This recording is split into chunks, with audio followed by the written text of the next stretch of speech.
Testing, testing, testing. The quick brown fox jumps over the lazy yellow dog. Good evening, everyone. So, I wasn't really planning on streaming this again today, but it's all I've done today, and I want to play it some more. So, still haven't figured out why the hell the audio ain't being captured. So, again, Scuffed.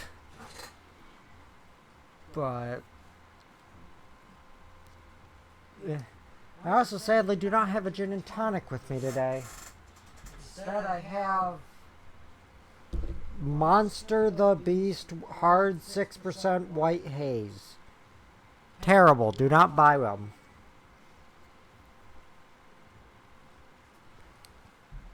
They removed all the caffeine, all the carbonation, and just threw in like barely any alcohol. It's 6% ABV. 3 proof. 3 proof. What's the point?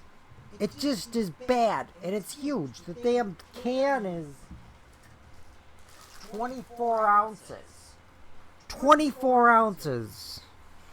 I only paid $2.50, but that's still not worth it. Anyway, so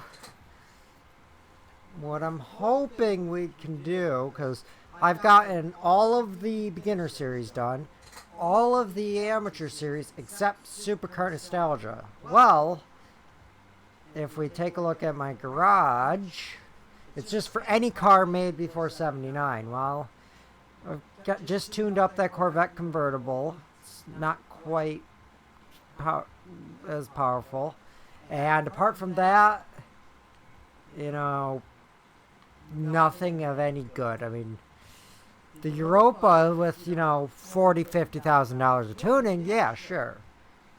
Same with the 240Z, but I think the Corvette is our best shot at it right now, and once we win this, it's hopefully going to give something usable. The last one gave a Buick Special, which is fine. It has 540 horsepower. It's not bad. But, you know, it's not exactly all that usable. Yeah, the highest horsepower thing in here is that Jensen Interceptor. I did not realize they put that big of a V8 in them. Like, I'm familiar with the Jensen Interceptors, but, like, wow. 450 horsepower out of that. And the thing weighs, like, next to nothing. It's amazing. But, you know, just because it has a lot of power and doesn't weigh much doesn't mean it handles well. Because all that weight's in the front. Wait, it didn't say there was going to be a Countach. So yeah, hopefully the Corvette can manage. It has quite a few upgrades. And, I mean, there are other Corvettes. And, okay. I thought that was an AMC Pacer for a second. Same rear window look. Okay, well, we're doing good. We're in third. Brake later than them. Use them to help brake. Launch one of them to the wall. Pit maneuver the other.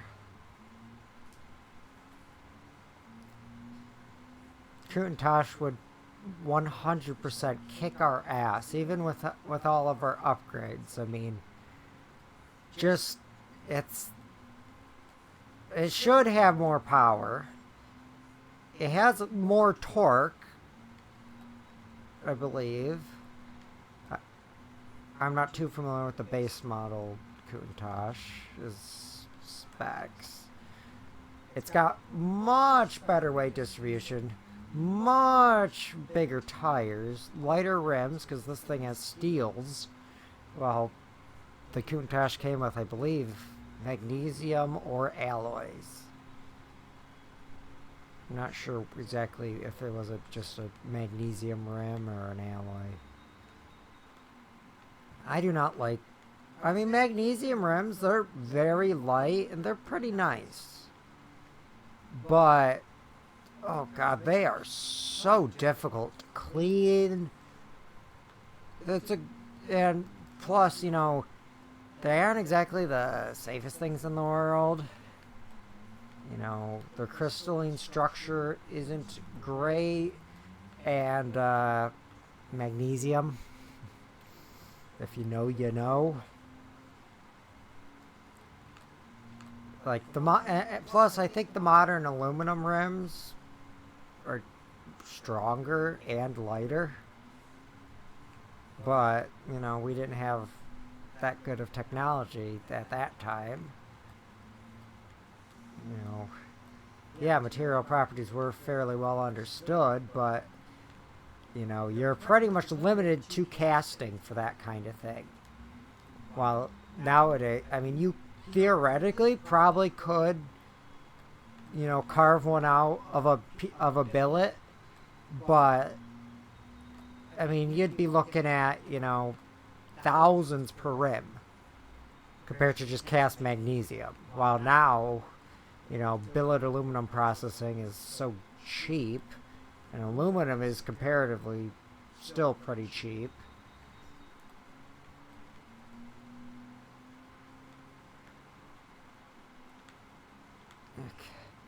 We pretty much have this in the bag as long as we don't mess up again. Ooh, that goes wide, but there's no way to not take it wide other than entering it wide.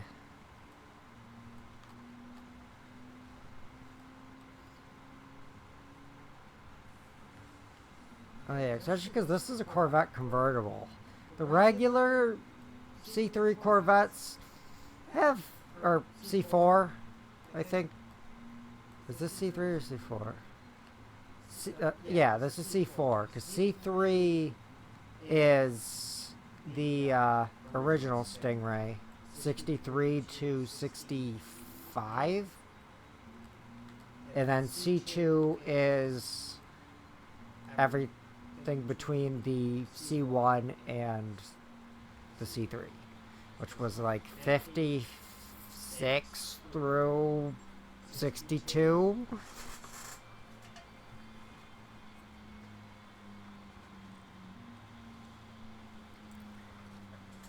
Actually, yeah, that exhibits it pretty well. The Interceptor has the most horsepower out of all these cars. And they got last. You know, there very much is replacement for displacement. It's called making the car good. Yeah, sure, you could have 1,000 horsepower in a car. But that doesn't mean anything if it can't put it into the ground and if it can't turn a corner. That's the issue with most American cars. Ooh, it's got a V8 that revs to 5 grand and, you know, burns a million things of fuel and weighs 5,000 pounds. Oh, but it's got 500 horsepower. Yeah, but you don't use the horsepower. You can't really. Because if you do, you just spin the tires because the weight distribution's shit. Like, yeah, you know, some of the, you know, especially like the long body one, larger, like the late 60s, like, you know, GTO Judge, Chevelle SS, Monte Carlo SS, you know, like the Grand Am Grand Prix, high-end one of those and stuff. Yeah, they're fat, you know, fairly good, you know, a lot of power, but they got no weight in the back. So, you look at the throttle and spin the tires.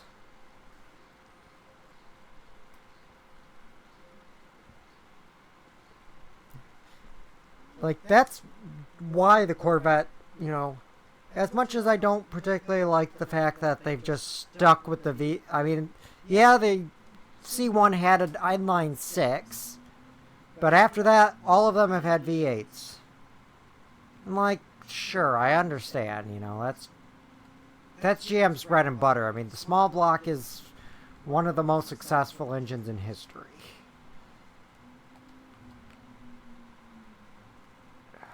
I fucked that up.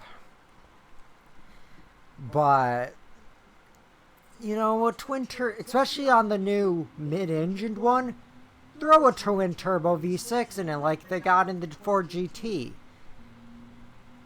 Just so much lighter, and you'll have just as much, if not more, power than a naturally aspirated 8.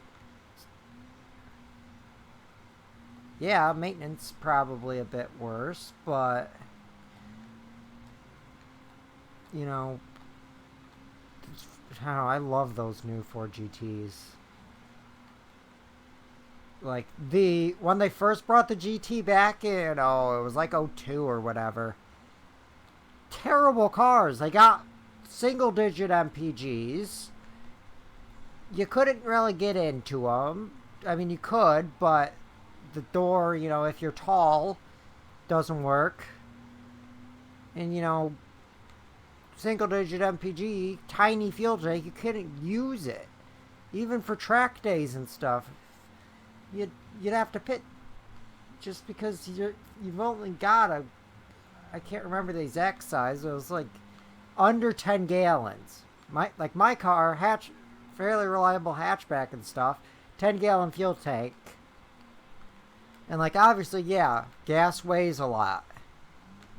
But the original GT40, you know, that's the thing. They did all that, you know, modern engine stuff, and it was still slower than the original GT40, if I remember right. It had slightly better acceleration, but that's just, you know, it's got slightly better technology to it. You know, bigger tires, more traction, you know, better gearing, better gearbox, better clutch, you know, but still. And it was heavy as well. Like, the original GT40 was so damn light. Damn it, we got a mirror on our ass now. Okay, stop talking about the Ford GT and start paying attention. Oh, I wasn't paying attention. Oh, we're still on the first lap. How fucking long is this circuit? 2 minutes 20 per lap. This is going to be a 6-minute race. Jesus. Yeah, this Mira is, Whoa. Okay. There goes 2 minutes of our life. Never gonna get back.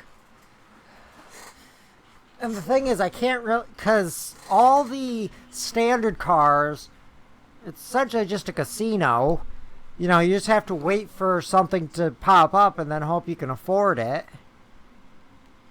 And they're just, you know, for this, where it has to be before 79, there are, the only ones are the Mira, which is like 5 million, I think. And like a Ferrari race car that's like 12 million or like 14 million. So like, unless you get good RNG, you're kind of fucked. And I think I already am kind of fucked. I think I should probably update the gearbox in this. I put sports soft tires on it because that is so good. Like, I was, you know, pretty much running everything on comfort soft because that's what most of them come with. And, you know, it's still a soft compound. It'll be fine.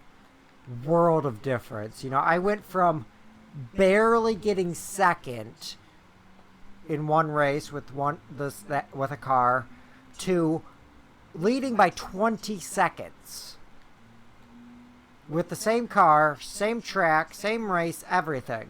Only difference was the tires.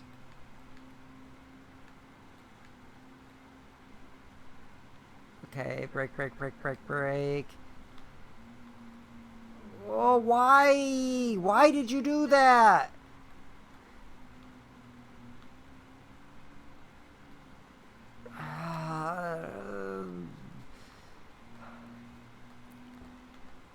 Come on, little vet.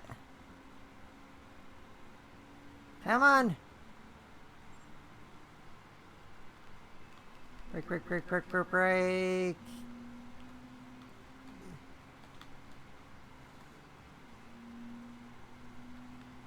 There we go. Oh, that's gravel. That's gravel. And then it just spins out when it gets traction. I don't know if we can do this in the Corvette. But what can we do with it? We can't afford... Theoretically, we could afford a Jensen Interceptor if it showed back up in the shop, but... I'm still... That has worse handling. It already has power, but handling is better. More important. I took it. Why? When you're in the pack, it's such a pain in the ass. And like there isn't even like you can collide with them all you want. It's just, you know, there's a good chance you're gonna get spun out. Even though if you do it to them, they, you know, have like take barely any detriment to their speed. Okay, well that we didn't go off. Also, you know, I'm still using the blue snowball because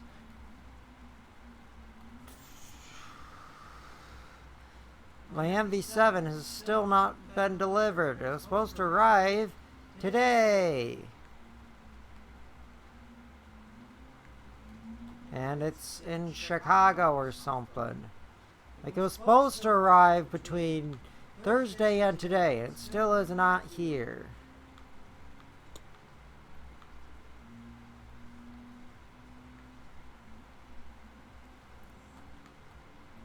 Come on. Whoa. Do we need racing soft tires? This thing skids so easily. And it's it oversteers and understeers. Just, but it's pretty much my only option. This is my best option other than, you know, grinding out, you know, at least $250,000 to, you know, well, we're fucked. Because, you know, the second it loses traction, it's just all over the place.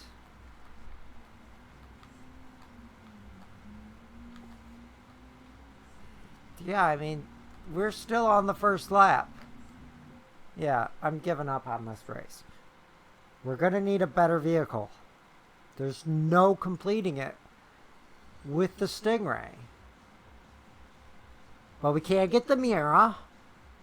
You know, I'll go through all the stuff, you know, all the options that we can get, you know, without RNG. Or, I mean, presumably there might be some from prize cars or something. I'm not sure.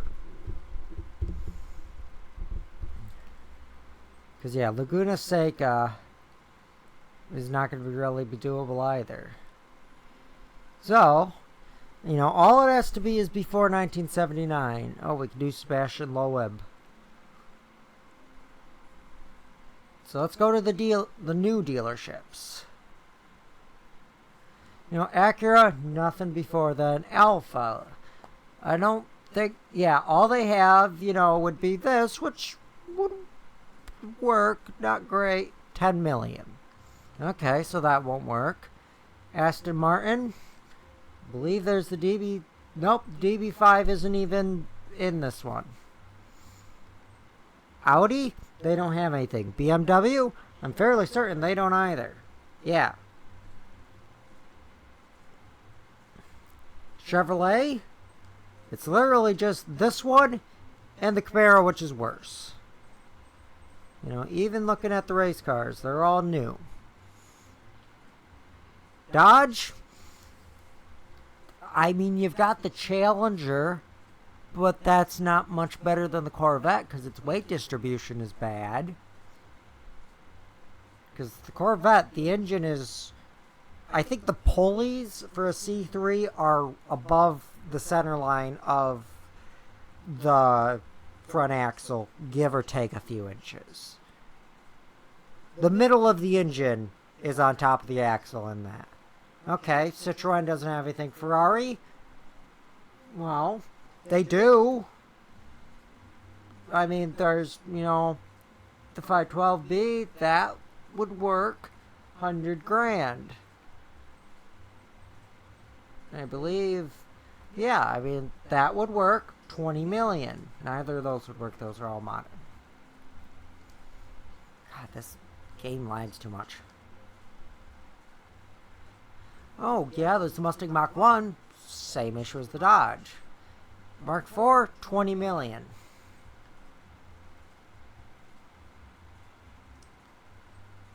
Like, yeah, there's the Lamborghini Miura.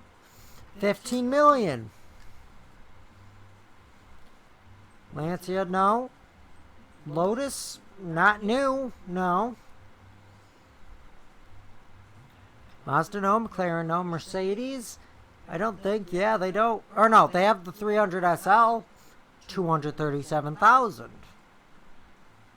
You know, I think Shelby, you know, yeah, there's the 427 Cobra.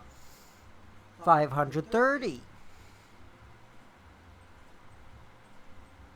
I mean, Volkswagen technically has things that would work, but they're the fucking Schwimmwagen, the Kubelwagen, the bus, and the Beetle.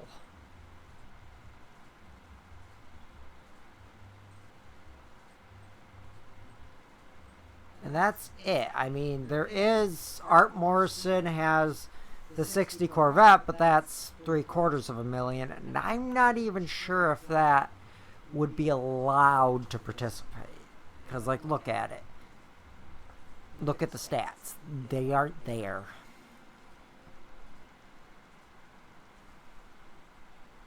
I need a drink.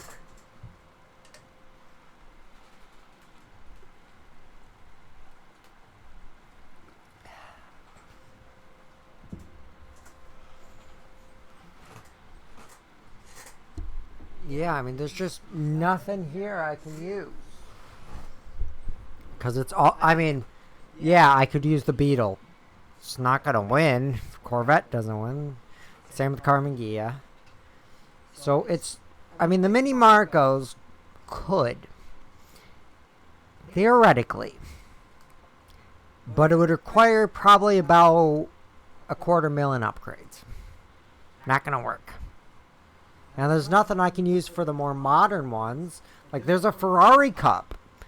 Can't do that because, you know, yeah, you can get the cheap Ferrari, but all the opponents are, you know, 430s, 458s. You're not going to beat them. Lamborghini Cup. All the Lamborghinis are expensive as hell. So I guess our best bet, you know, for more races before grinding out licenses to maybe get usable prize cars from those would be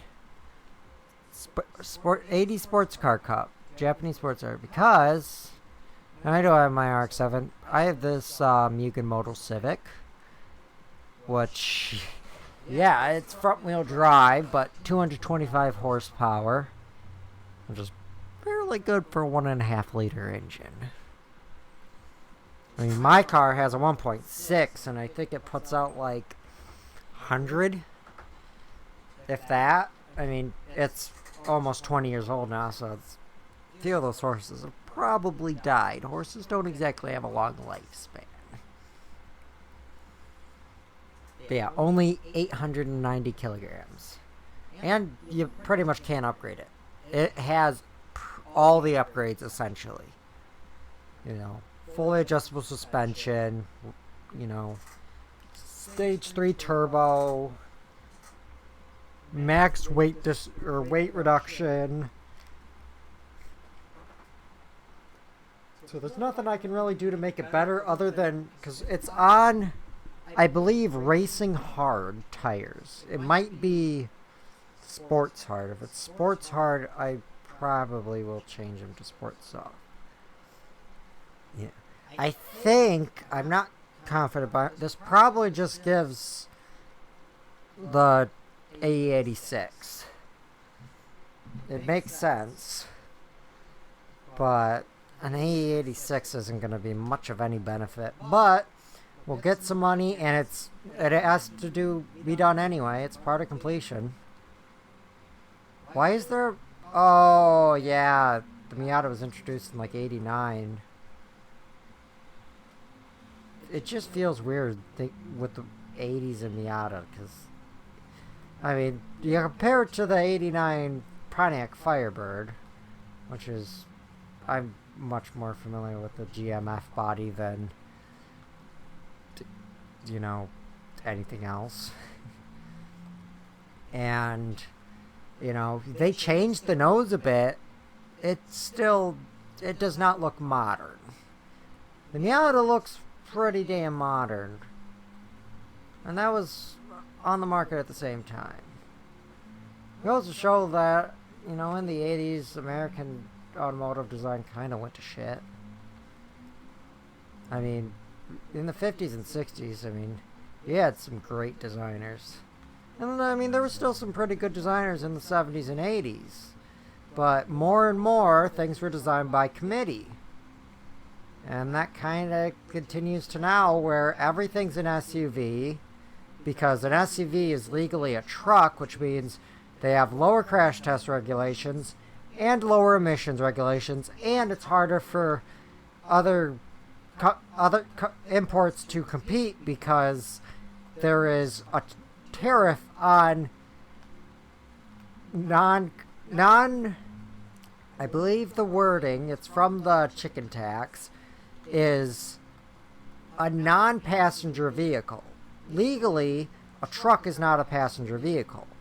And legally, an SUV, because of the approach angle and the, you know, being four-wheel drive, and there's a few other things like weight, legally it's a truck, which means it's not a passenger vehicle, which means there's like a 20% tariff, and it's been that way since like 72 or whenever that bill was passed. It's just dumb. And like I remember with Mercedes-Benz with the Sprinter vans, the small ones. If I remember right, it was those. It might have been the Dodge equivalent. Those, they had to import them as the passenger variant. Take one, because they were built in Turkey, I think. Take the seats out. Take out the windows. Throw out delete panels there. Just to avoid paying the tax on the utility vehicle. And, you know, they got found out and had to pay a fine and whatnot, and they couldn't do it anymore. But, you know, it's just bullshit. Is what it is. Anyways, the Civic is doing a lot better. I thought, you know, I'd win by, you know, a decent amount. Not 20 seconds on the third lap. Like, that's what I have, you know. Like, I mean, I could go off into that sand and still be winning. Like, I have only done one race with this Civic, I think. If that, because I actually did it for the trained it up for the 90s Japanese Cup, thinking that one was an 80s one. It wasn't. It was 90s. This is the 80s one. So, and well, I didn't even really tune it up. I changed the oil on it. That's all I did. Because that's all you really can do.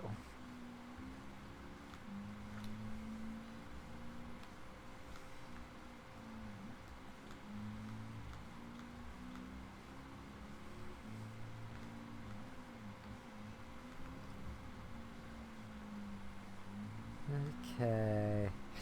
They are not even anywhere near me. It's gonna take them like a while to even get to the checkpoint.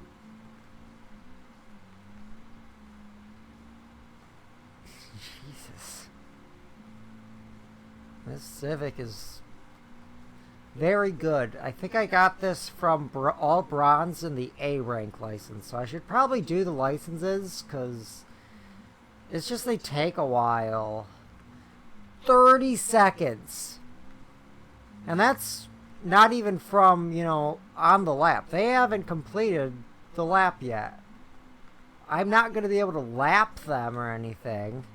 You know, if this was a, you know, 50 lap endurance, certainly I'd be able to lap them. But it's not. 31 seconds. This is ridiculous. This Civic is too strong. Yeah, it makes my job easier. Yeah, I mean, especially, you know, with, you know, the decline of, well, that's the thing. You always blame, you know, imports for the decline in Detroit, you know, the big three.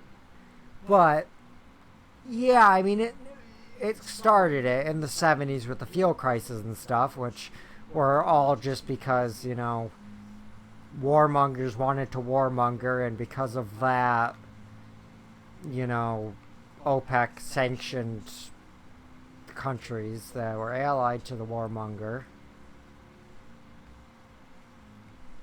You know, it wasn't, you know, it was something avoidable. But, you know, war crimes and, you know, invasion of sovereign territory for no reason. Yeah, that, you know, it justified it, but, oh, OPEC's the evil ones for it. Yeah, I mean, that's the same thing that pretty much started the war in the Pacific during World War II. The U.S., due to the Japanese invasion of China, sanctioned Japan, made it hard for them to stop to buy oil, and that's why they went for the Southern Plan with the Navy, because then they could capture the oil fields in Malaysia and the Philippines, so that they'd then have oil. Well, that also then got the U.S. into the war quicker, and well, you know how that turned out. And, you know, U.S., you know, and that was, you know, that wasn't even because of aggression towards them. OPEC, you know, they were being invaded by allies of the U.S., so they sanctioned the U.S. China was a U.S. ally, kinda, but more so the U.S. was only aligning with them to keep Japan out.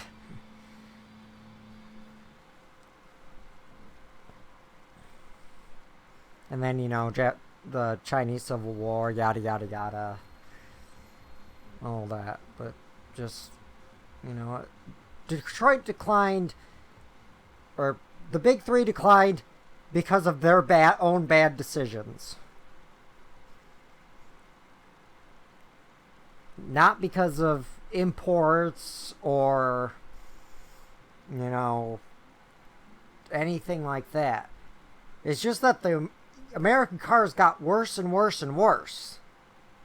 Got to the point where in the 2000s, you know, I had a family member who had a 2011 Cadillac CTS. That car was about as luxurious as like a fucking Yugo. It rattled terribly. It drove terribly. It was uncomfortable. And it was like a $40,000 car. Like, it was not luxury. Did not feel like a Cadillac.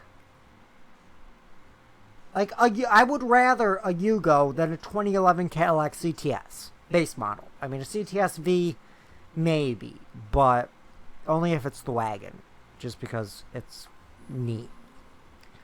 But, that wasn't, because, like, right now, the most luxurious modern American car I've been in was a fucking Jeep. The new Jeep Grand Wagoneer. Thing had, leather everywhere, so many fancy features, running boards that flipped down, million different cameras and stuff. Meanwhile, like, a couple new Cadillacs just, like, they're okay. But, like, they're not even at low-end BMW levels of luxury. Wait, is this the one I just did? I wasn't paying attention. I was ranting about Cadillac. Like, in my opinion, out of all the, obtainable luxury marks on the market, excluding, high-end Mercedes and Bentleys and whatnot, is Genesis. Those cars are so fucking nice. Like, I've seen some nice Lexuses, and those are, far better than a modern Cadillac, in my opinion, but, oh, Jesus Christ, those Genesises are great.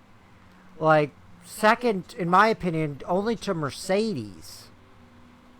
And Mercedes is, like, twice the price. Okay, yeah, this is a different track. This one has cliffs and tunnels.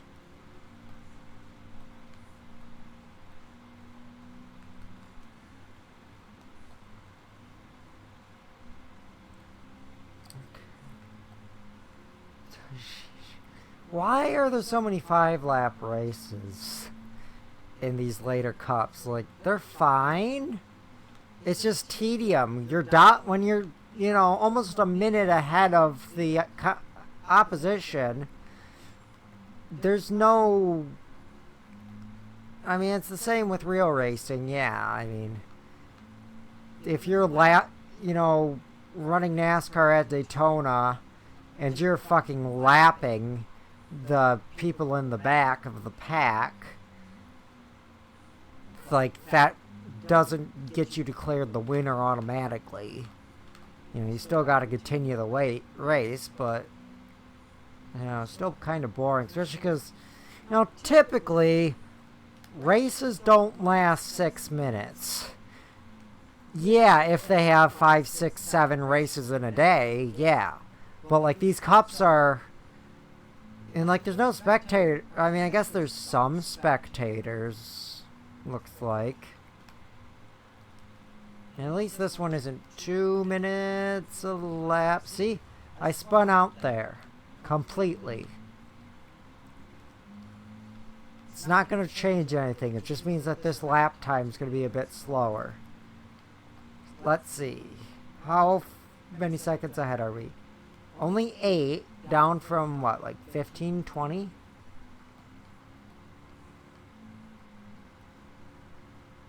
Yeah, hopefully, I think it's being shipped FedEx. Hopefully my MV7 will be here tomorrow. And then I'll have some time to test it and whatnot. Make sure it's authentic. And, maybe then we'll have some better audio quality. And, I'll also try to troubleshoot the capture card. Because I actually, ever since I updated my PS3, I have not tested it with other games, I've realized. So if it is something, with HDCP, I'm going to have to find some other way to get around it. A digital SPDIF audio capture and a SPDIF splitter or something. Because I don't... Well, no, actually, the PS3 does have SPDIF out on its own. So I guess really... No, because I think that would strip it from the HDMI signal. Which I don't want. because then I would still have to buy a SPDIF splitter. And then, actually, I would have to buy a SPDIF switch because this TV doesn't have SPDIF in.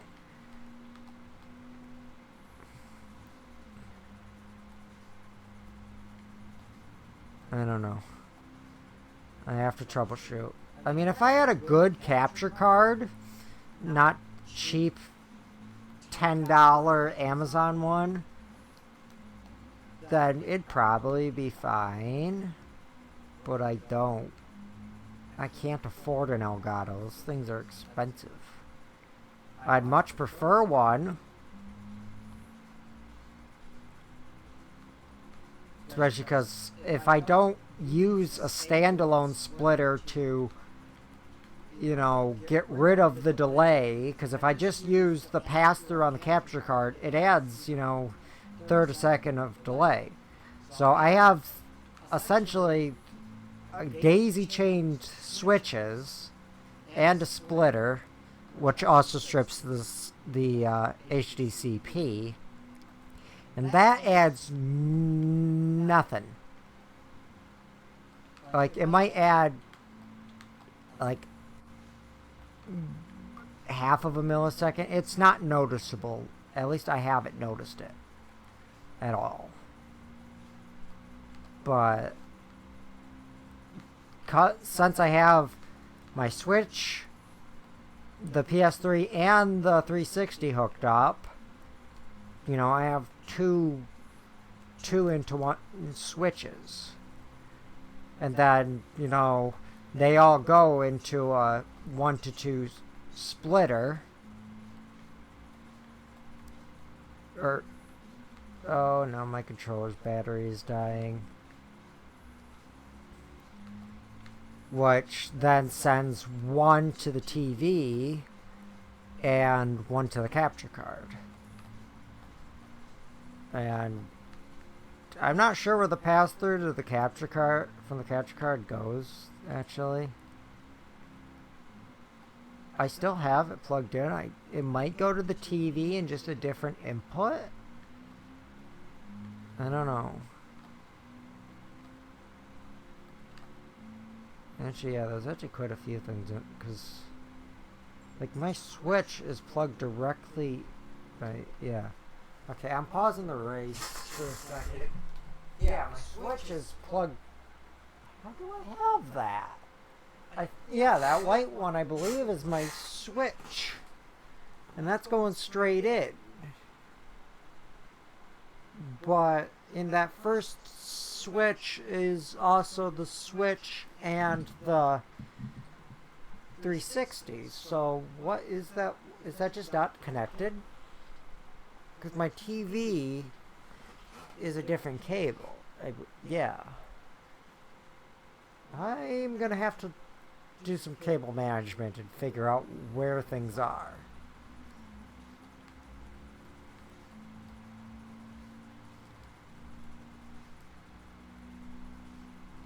Does this thing only have a 4-speed?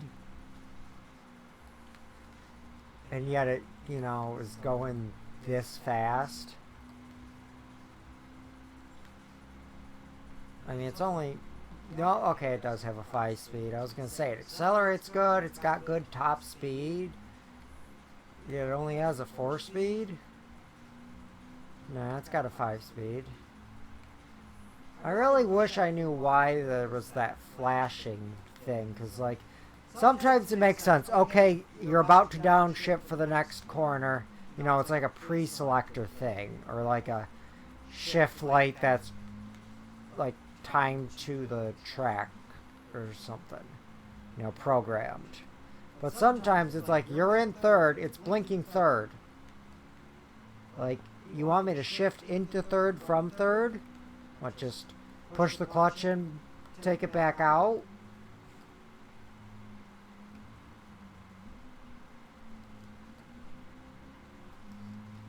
Okay.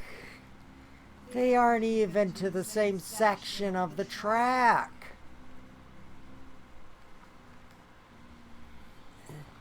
How far... I'm gonna wait until at least one of them comes through. It's going to be at least 30 seconds. Oh, we were up against M Honda. Oh, my controller fell on the floor.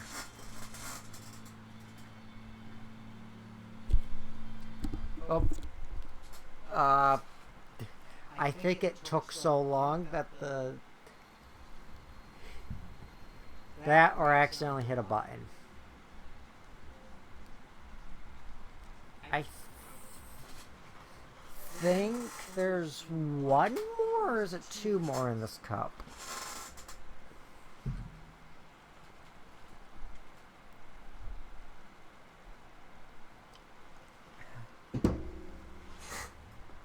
Nope, that was all of them.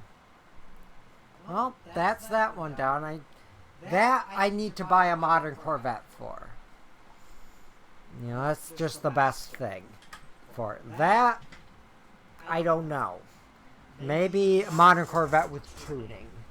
Lamborghini, I don't know where the hell I'm going to get a Lamborghini. The cheapest one is $300,000, I think. I'm sure there's one. No, Lamborghini was introduced in 5, wasn't it? Ferrari, I mean, there's a $100,000 Ferrari, but you look at the Ferrari roster, typical opponents. Well, I mean, yeah, you've got the 512B. That's the one you can get for just over 100,000. But you've also got the 458, the Enzo, the F430. You're not the 599. You're not going to beat those with a 512. Like, yeah, with a lot of tuning, maybe, but in British lightweights, I just gotta buy a Lotus and do a bit of tuning to it. I don't know. Ooh, 1981 Toyota Celica. How useful. Is that an A86? I don't think it is. Because that was the... I don't think the A86 was a... I don't know. I don't know Toyota. It doesn't look like an A86.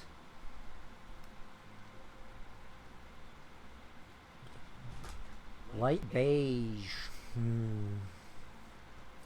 Yeah, I think I should probably do some of the licenses and get at least the bronze cars for them. Because if I remember right, that's where that Civic came from.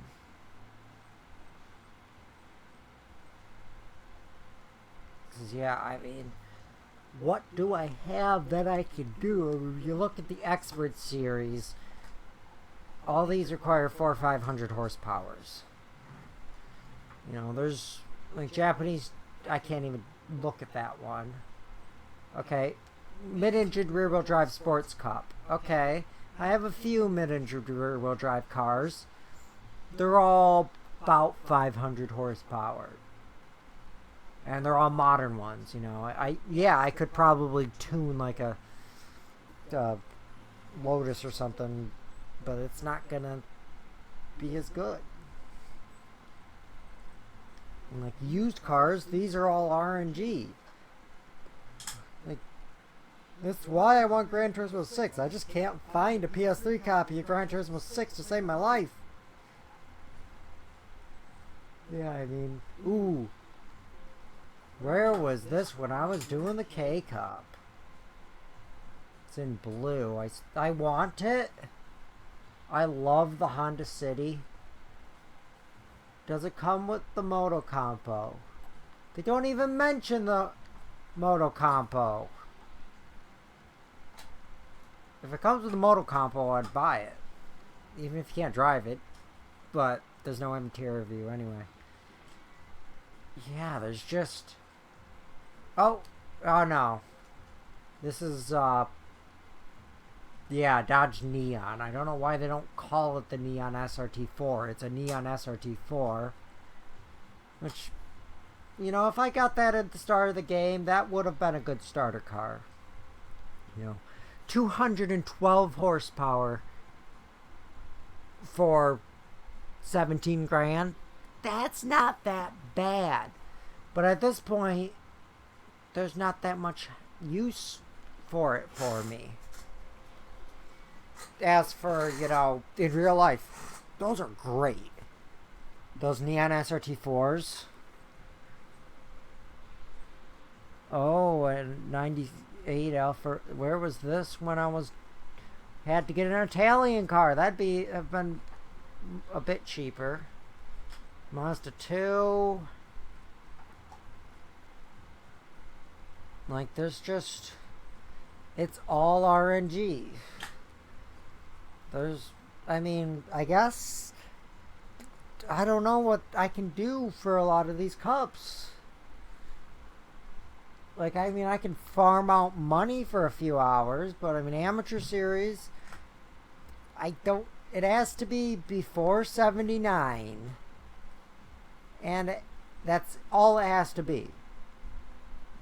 But, there are plenty before 79 good cars, but they're all in the used shop, which is RNG. Otherwise, they'll cost too much. Muscle car, like I said, that just needs a Corvette. Because literally, it says muscle car, but entry requirements. It just has to be American.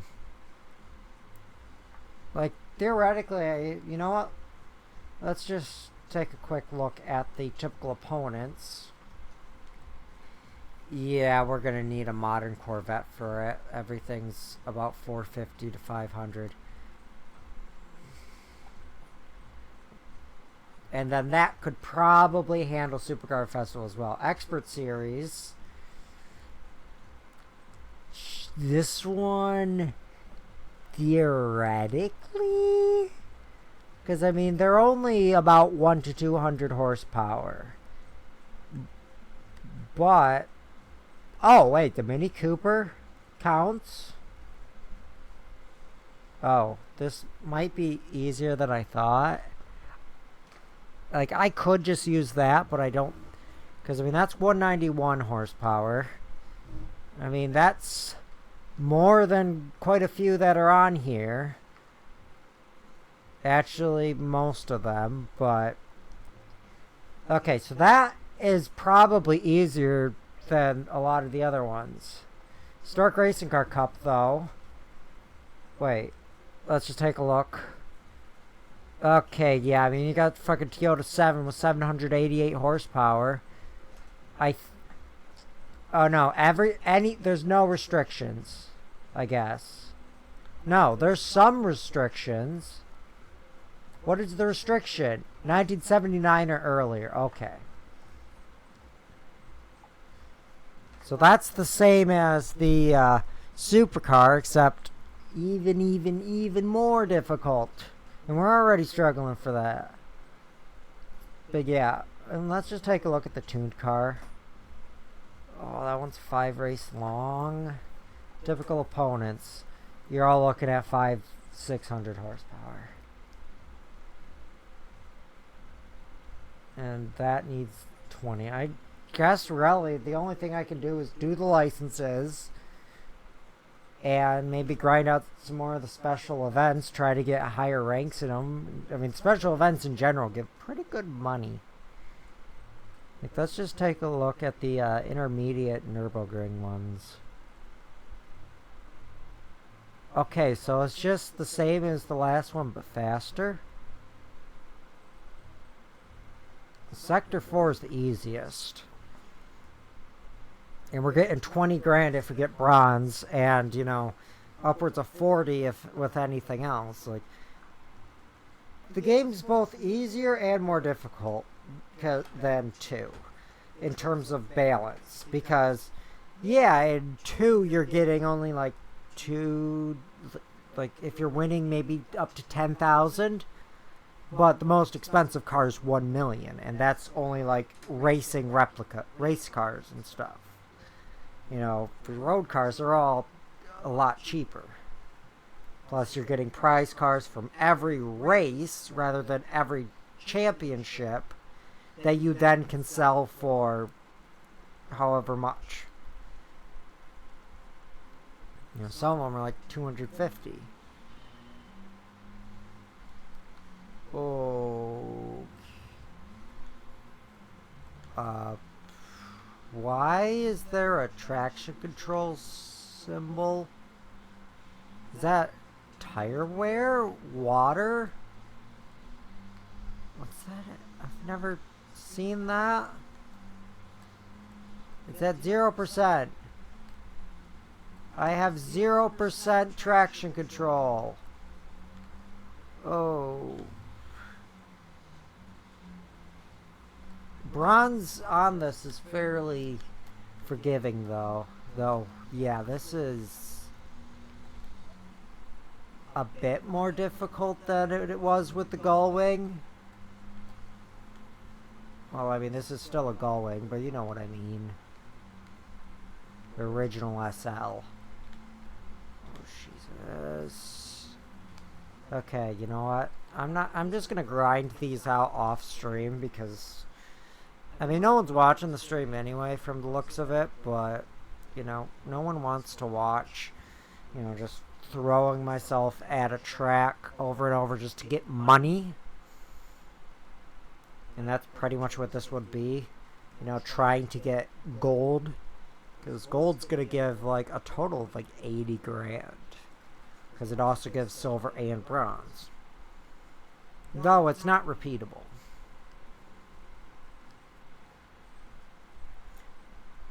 Like, the karting experience, that gets really difficult. Gran Tour, now that I think about it.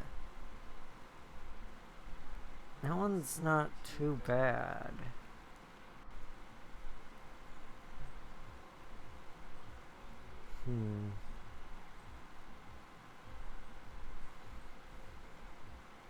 It's a point to point. Huh. Rome with the mirror. Rome's easy and I know it, so let's do... Oh, they have to be done in order. Okay. We'll do it in the 8C. Because this will give a decent amount of money. I already installed everything ahead of time, but still gotta install stuff.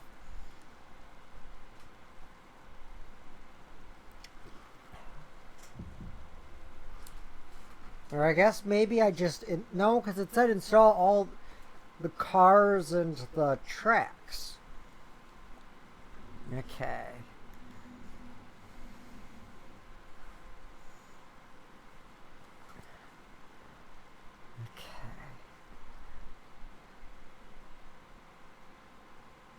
Trains.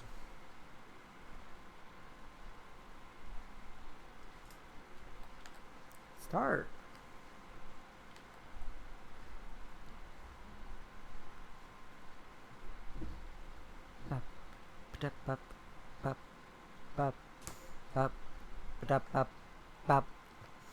It's just one lap, I think. It's just a time trial.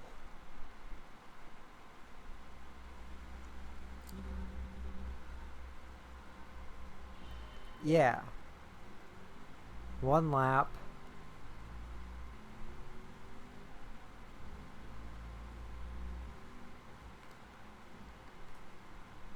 And our target time's 1:25.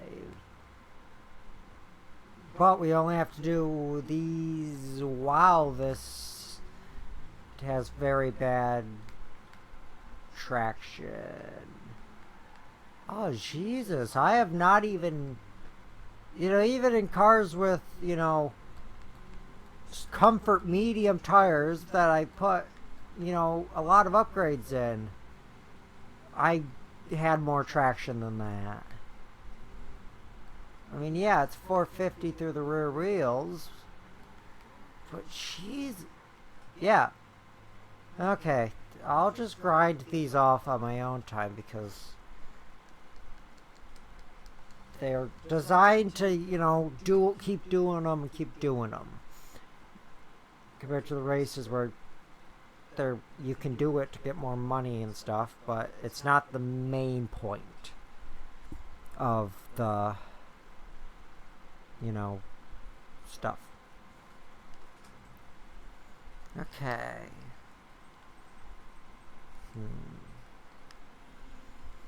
Okay, so we need to get lots of money. And we could try the B-Spec, but those are just watch someone else drive, pretty much.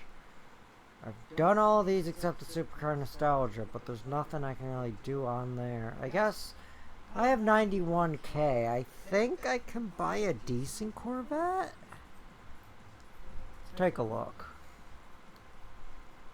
Yeah, I mean, I could get a Viper, but Viper's front engine, rear wheel drive. So is the Corvette, but the Viper has a V10. Yeah, it's a bit, but Viper's worse. Okay, so like the C5 is good, but the C7 prototypes I think would be the best. Obviously, that one is worthless. No power. Yeah, no, that also has no statistics. Okay, so actually, yeah, because this was before the C7 was out, because I mean the C7 actually pretty damn good. You know, I have my issues with it, but out of the two, at least for a hardtop, I prefer the C6. I love the C6. But, you know, the C7 convertible at least, oh, it's so much better. But I still prefer the C6, mainly the C5 and C4 as well. Yeah, I mean, I can get the ZO, I'd like the ZR1, but that's a lot more.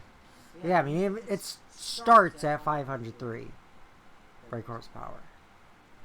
That already is pretty much in the Supercar Cup territory.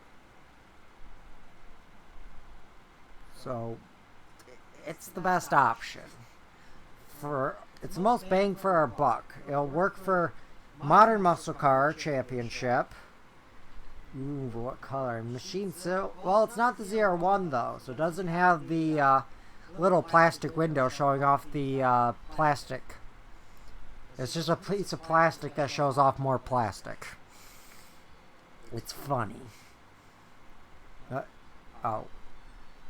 I mean, the yellow is nice. Oh, it can get atomic orange metallic. I love atomic orange metallic. It does not look great on a Corvette, but on their hatchbacks of the time, well, this is 2006. Atomic orange metallic was not offered on the Aveo, but it was. It was offered on the Chevrolet Sonic. And oh, it looks so good on that.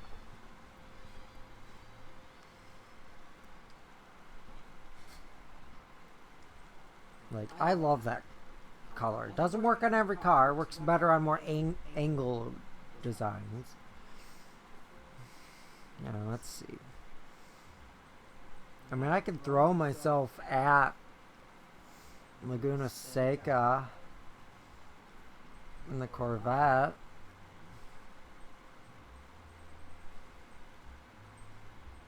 I mean, the Europa would be better, but it's got less horsepower.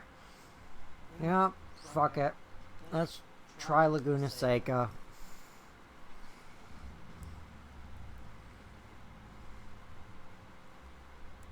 I mean, even if we get 6th, that's enough money to buy the C6, Z5, whatever. But Suzuka is just difficult for this Corvette.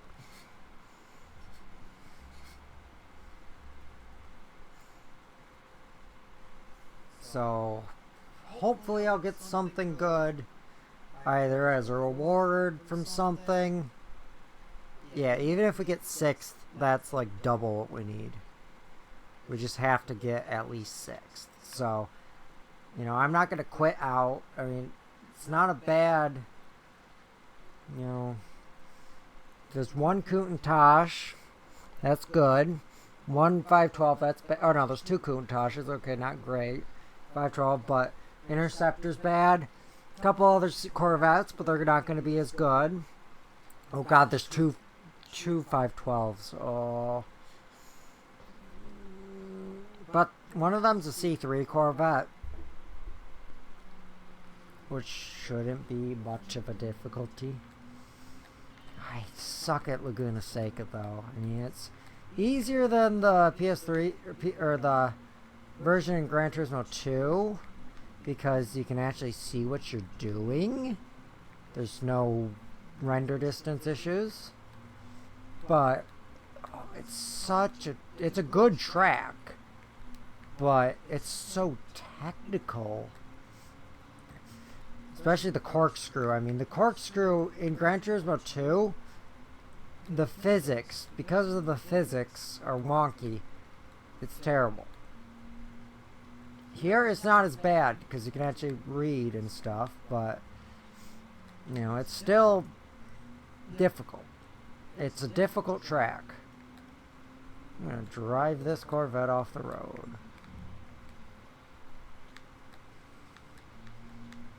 Okay, we're not doing bad. We're in first. Okay, we're heading into the corkscrew. I'm gonna, you know, get a bit safe.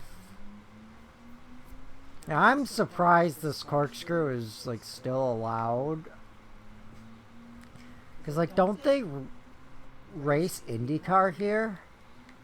Like, with that elevation change like that, surely they're gonna, you know, I don't know, for touring car and stuff, yeah, it'd be fine. But anything, you know, super high performance, I do not think the corkscrew would be all that safe because it's blind. If it wasn't blind, then yeah, it'd be fine. But, you know, if there's an accident and you know, radio malfunction or something, they're not going to know. They'll be going slow enough where, you know, hopefully nothing bad will happen, but there's no guarantees. Okay. Yeah, this one actually isn't that bad. We're 5 seconds ahead on the second lap.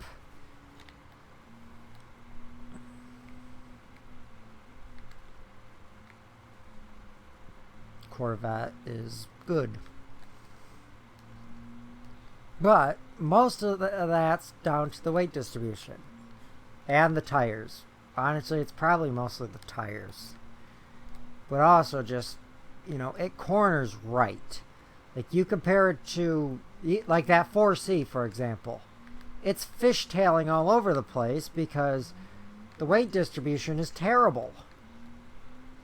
Like, you want, ideally, 50-50 weight distribution. If anything slightly more to the rear, it's at least right below the rear, on top of the rear axle, just for traction on a rear-wheel drive car. And that's why I've always loved the third generation F-body, because at least with the V6, it's so close to 50-50. Like, if that's why, like, with the fourth generation, they moved the engine back slightly and also made the nose shorter.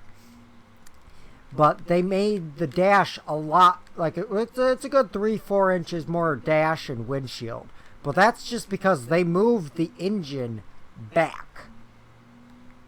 Because in terms of, like, the rear seats in them are compatible.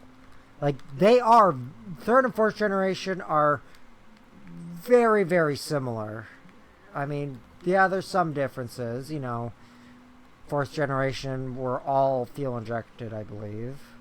I don't know, not too familiar with them, but, and, you know, more of them had disc brakes, yada, yada, yada, but, you know, the weight distribution is better. The aerodynamics are somewhat better. It depends on the model.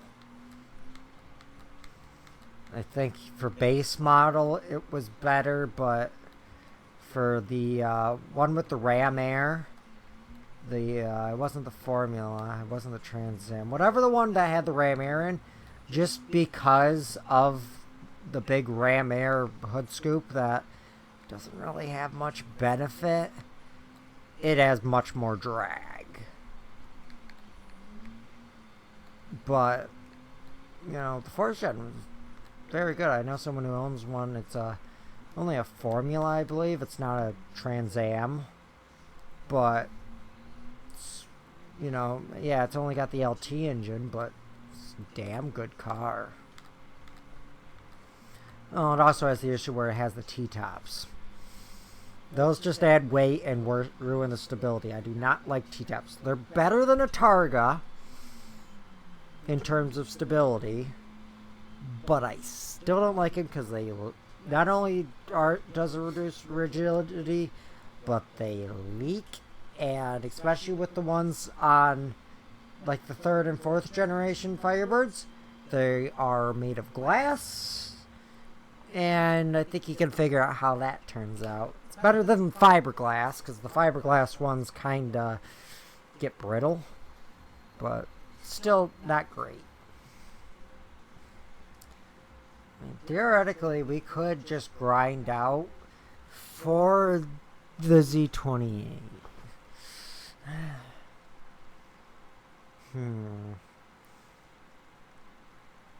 Because, I mean, I think I can get the Z06 and put enough into it to make it equal to Z28. But, like, Z28 out of the box will completely just destroy the Z06. Well, first, let's look at the used cars. Maybe there'll be a $100,000 Countach or something. I doubt it. Okay, 2003 TVR. That would be useful, but it's not. Oh, yeah. Oh, no, that's... It says Touring Selection, but you look at it, that's just a normal Prius. Okay, Lotus Esprit Sport, but it's an Esprit. I mean, it's good, but pretty long in the tooth by that point. You know, the Elise is much better. Okay, so yeah, I guess go back. And let's take a look at that Corvette.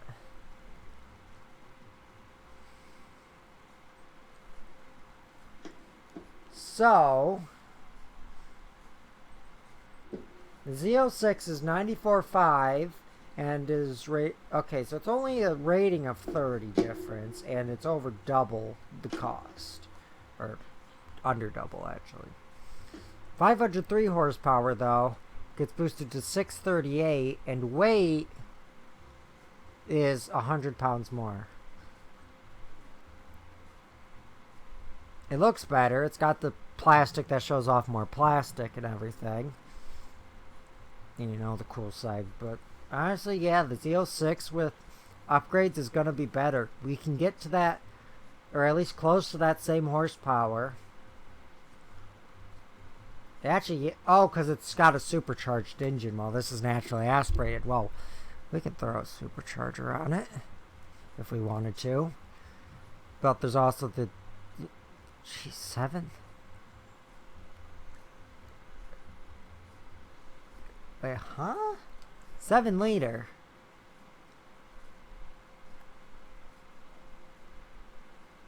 It's just...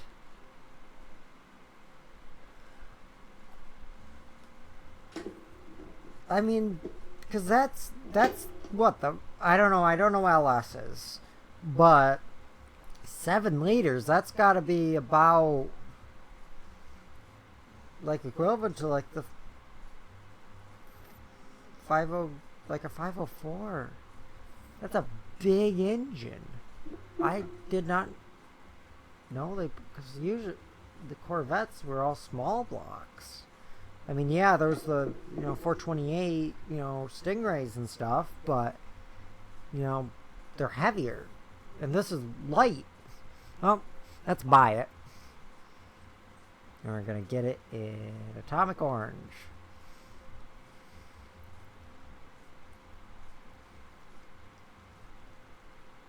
I've always felt gray is the most iconic color, but that's for the Z28.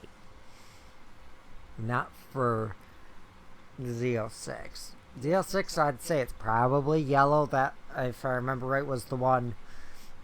If I remember right, it was either a yellow or an atomic orange one that was sent out to all the magazines for press photos and stuff. It might have been blue, I can't remember. But I know it was a bright color. I don't think I have any of my magazines from that time anymore. Might have been red, because they were using a lot of red. Ooh, a new horn. Okay, well, I gotta go to bed, but I might as well get this done before I forget. Oh, but we don't actually have much money left. We have, I think, 10? 11. So, obviously, oil change right off the bat.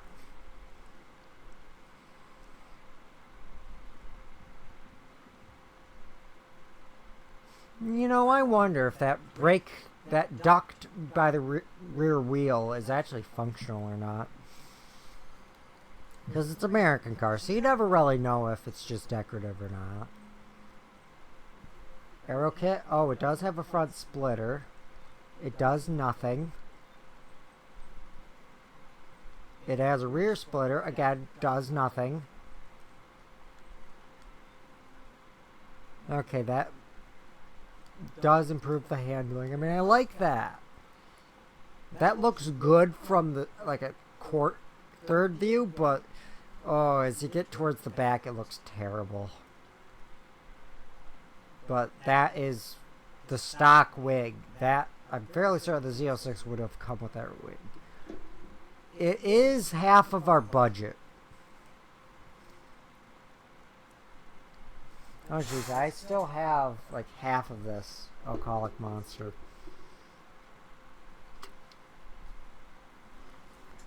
I don't feel like putting it in the fridge and drinking it later, so I guess I'm just gonna have to drink it before bed.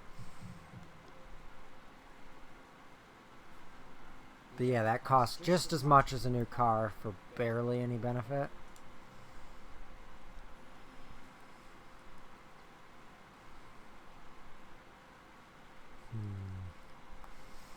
So let's see, because tires are most important, but we cannot afford sports saw.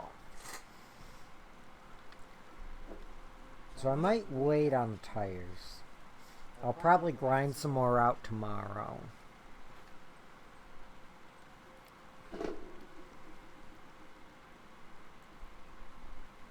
Okay. So what tires does it have from the factory? Comfort Soft, I assume? Sports Hard, okay.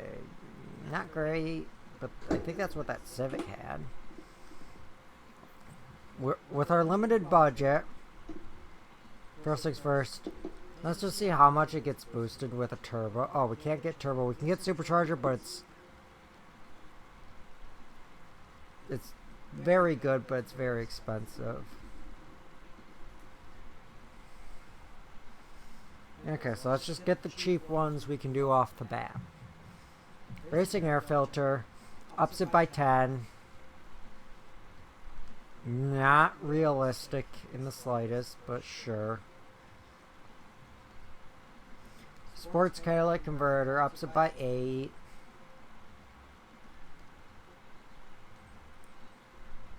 Sports exhaust would up it by 9 for 1500, but let's take a look at engine first. ECU tuning ups it by, Jesus, 22 horsepower. Okay, and what stage? That's upping it by 30. Okay. So we still have 23 left. That's enough for... No, that's $5,000, ain't it? Yeah. I mean, it's enough for the first exhaust modification. That gets it up 9 more horsepower. That's... You know what? I still have this monster drink. We're going to keep streaming. Bad idea, but we're doing it.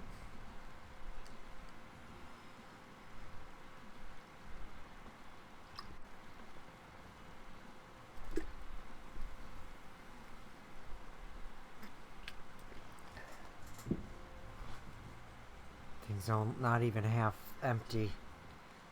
Okay, amateur series. There's nothing we can do with the amateur series. Professional series. Muscle Car Cup. Daytona Road Course. Now we're up against, challengers. Okay. Oh. Okay. A Z5, a Chevelle, Z28, 70 Challenger, a fucking Chrysler 300C, a Viper. Okay, that one's gonna be difficult. A couple more G06s. The Gran Sport actually is worrying. Wait. The GT, I mean, it's not gonna do great. The 2004 or the 2000s GTO is just a rebadged Holden. I can't remember if it was the Monero or what, but because there were, before Pontiac went under, there were actually, some official drawings from Pontiac of a Ute GTO. Because, Holden, they make Utes. I mean, that same platform that made the GTO and also the Chevrolet SS, which was a terrible car. It cost as much as a Cadillac and was somehow worse. You wouldn't think that'd be possible, worse than a modern Cadillac. But, literally, it cost more than, a CTS, or as much as a CTS-V. Without the same engine, same LS. Okay, let's restart.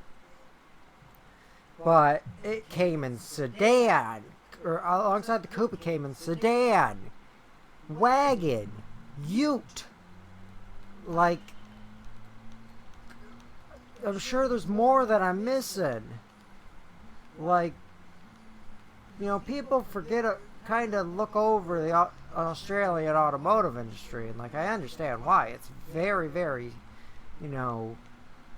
isolated. But I would much rather, most other things than, because I do not like,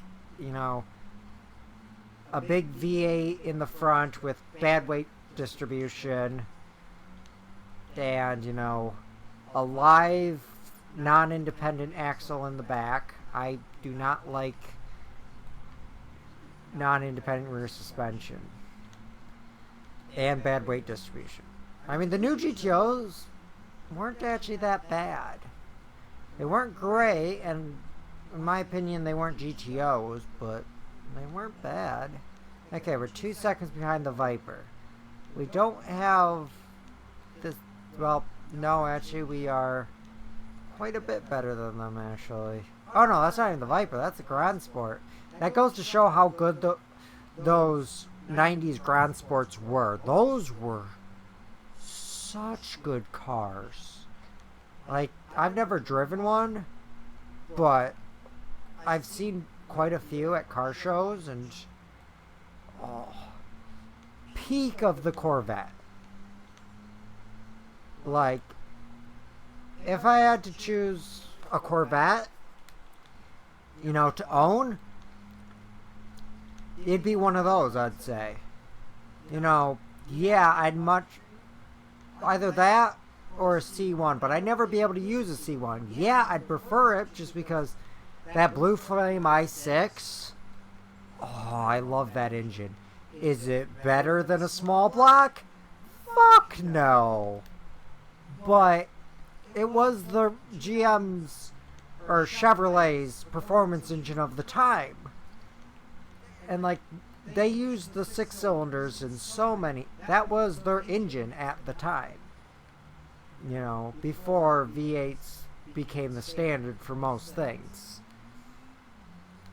The Nova, the Nova kept actually it ended up becoming a slant 6, just the engine was installed on an angle.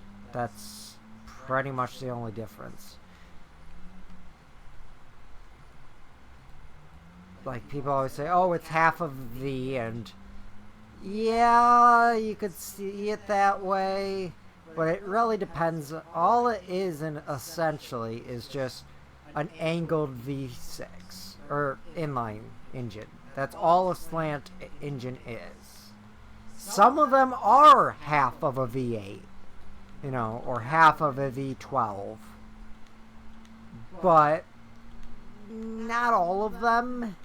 Some of them are just an angled engine. Obviously, you have to make some concessions with that. You have to design an intake manifold, a different intake manifold, so that the float bowl is not at an angle. But, I like the blue. I don't know. I just feel like the C1 Corvette gets a bad rap. Was it great? No. I mean, compared to the Thunderbird, it's smaller, lighter, but if I remember right, the Thunderbird off the bat was offered with a V8. Or at least in the first generation. And, in that first generation, but the thing is, the Thunderbird from the start was more of a personal luxury car, and that's what it was throughout its entire life. I mean, in the 60s, for 1 year, they had a four-door one, but it was always a personal luxury car. GM never really had that. There was the Monte Carlo, or at least with Chevrolet. I'm going to go with Chevrolet because, with Buick and stuff, really you could say any Buick of the era was a personal luxury car. But for Chevrolet, they had the Monte Carlo, which was introduced in 1970. That's really the closest thing they truly had to a personal luxury car. And all that was, basically, was a Chevelle with a couple feet added to the wheelbase. Those feet lying about one of them in the hood and the other in the interior. The hoods like to buckle on the first generation Monte Carlos pretty badly. Like, I do not think I've seen one that still had the original hood where it had not buckled at one point, or it had strengthening bars to prevent it buckling. Like, so many things about those first generations are just Monte Carlos, because, like, the doors were longer. Because of that, they didn't upgrade the door hinges. Like the other long wheelbase A-bodies of the years did. But not the Monte Carlo, so the door hinges wore out. Same with the hood springs. They didn't put good enough hood springs. Those wore out. Because they weren't strong enough in the first place. But, yeah, because essentially, it was like, oh, you want a luxury car? Buy a Buick. Yeah, Chevrolet had some luxurious models, the Bel Airs and whatnot, but Corvette from the start was sports focused. They had luxury, sure, especially those first gens, but they were designed for performance. The Thunderbird, especially as time went on, more so for comfort.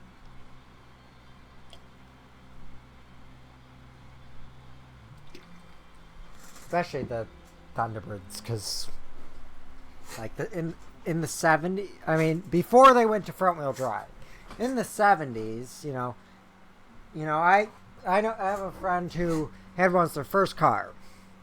They put a turbo on it and everything. They, loved that car. They actually gave me the mag rims off of it because it was a more performance oriented one. Still was a massive boat and still not very fast because of it. It's like the Taurus SHO. Great engine. Fairly good car. But because it's in a Taurus of the era, I mean, if it was in the next Taurus generation after it, probably wouldn't have been as bad.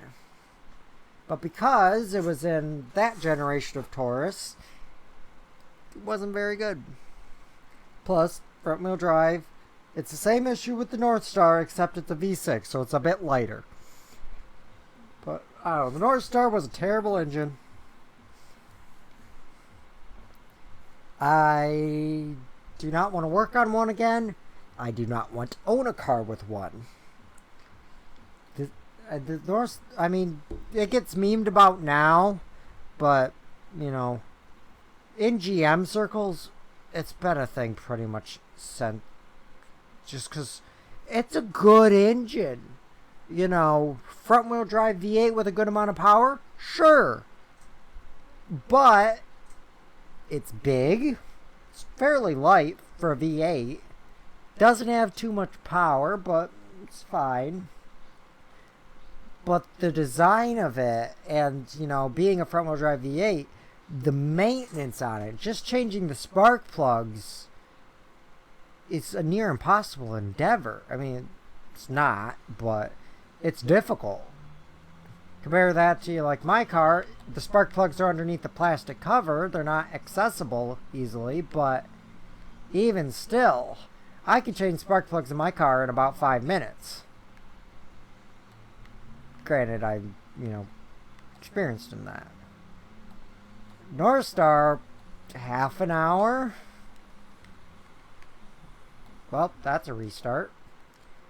Like, I mean, I'm used to working on, you know, small block Chevys and relatively large engine bays, you know, where the issue mostly lies in whatever exhaust manifold or header it has. And, you know, in some cars, like the 4th generation F-bodies, yeah, then you get some issue with the body, because, I mean, oh God, why is this thing understeering so bad? It's these hard tires, ain't it? I mean, we're being overtaken by a fucking Mercury Cougar. Those Mercury Cougars were actually quite good.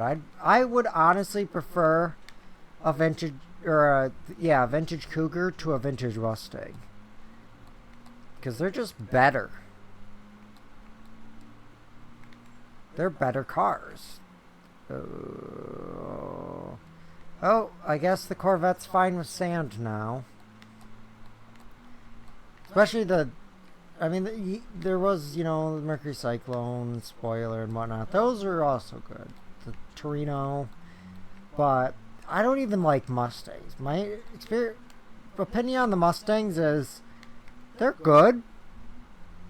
But, you know, Mustang fans, the holy, you know, not the Holy Grail, but their envy, you know, what all Mustang owners want is a 5-liter. In GM, a 5-liter is nothing. It's not the smallest small block, but, you know, any performance model had a 350 compared to the 305. Or I guess in Ford's case, I think it's a 302? I don't know. I don't know Ford. Their engines are weird. They got fucking water pumps as their timing chain covers.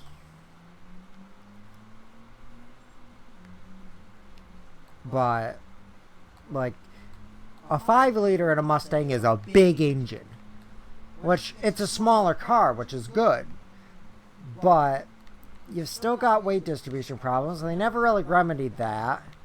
And, I mean, the Mustang never really went out of production. And up until, I think, the most recent generation, there might have been they might have released a new generation while I, you know, haven't been paying attention. They had a non-posi traction on most models, solid rear axle, no independent suspension. Like, I think the Camaros are the same way, or were the same way, but the Camaro went out of production in 2002, and in my opinion, it never really came back into production because it wasn't a fucking F-body. But that's just me not liking the new Corvettes. Or Camaros. I love the new Corvettes. Yeah, I'd much rather them have V6s, but I still like them. Like, and that's why I actually do like the new Mustangs.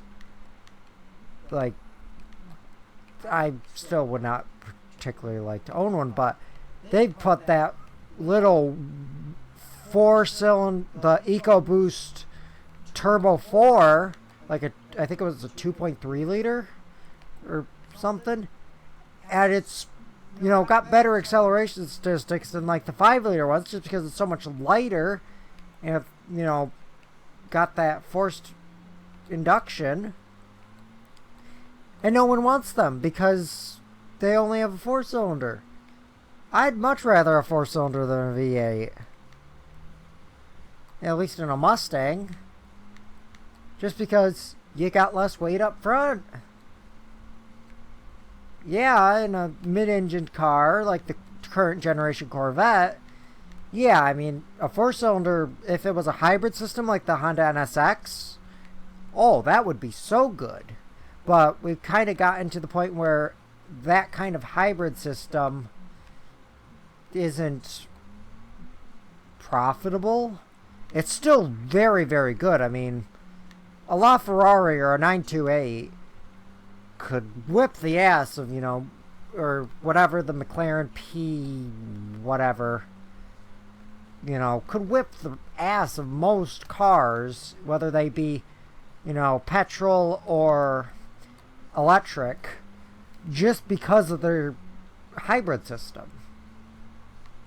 Especially the LaFerrari. Oh, I like, nobody gets to really own one, because with the LaFerrari, and I think it was also the case with the Enzo, I'm not sure.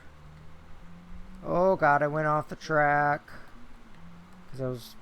But you can't, it's not technically road legal from my memory. You cannot drive the LaFerrari, or no, I'm thinking of the FXX. Ain't I? Which was higher performance Enzo. But the LaFerrari, you can't you can't, Ferrari will own, you own it technically, but Ferrari controls it. It's like I don't know the exact details because I'm not a LaFerrari owner. I don't have billions of dollars. Okay, we have to beat this Camaro. Coming into corkscrew. I think if I just skip the corner, he had the same idea.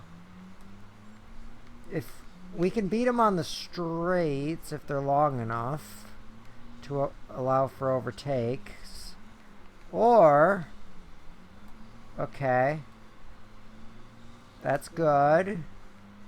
Brake, I don't know why he wasn't feathering the brake. Okay.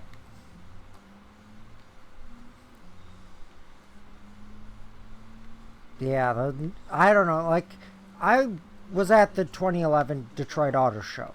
The Hot Wheels Camaro that they had there, oh, I've actually, there's someone locally that owns one of the production ones, and, oh, those things are beautiful, but, you know, they're not good. Just because of the platform. The newer Camaros are okay.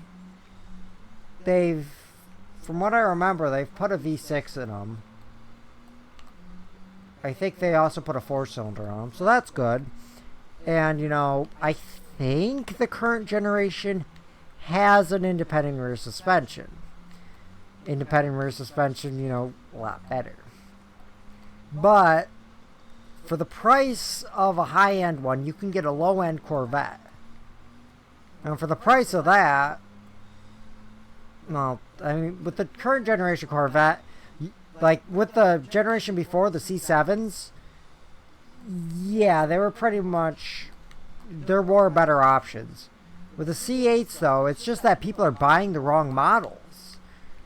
You know, you are not getting a V8 mid-engine supercar for that much. It's just people are buying, you know, all, you know, because they want air conditioning and, you know, fucking radio. You don't need that shit. Add that yourself. Well, radio. Air conditioning just, I don't know, it adds a lot of weight, and it adds parasitic drag on the engine, and it, you know, it adds maintenance and all that. Oh, there's a Buick GNX in there.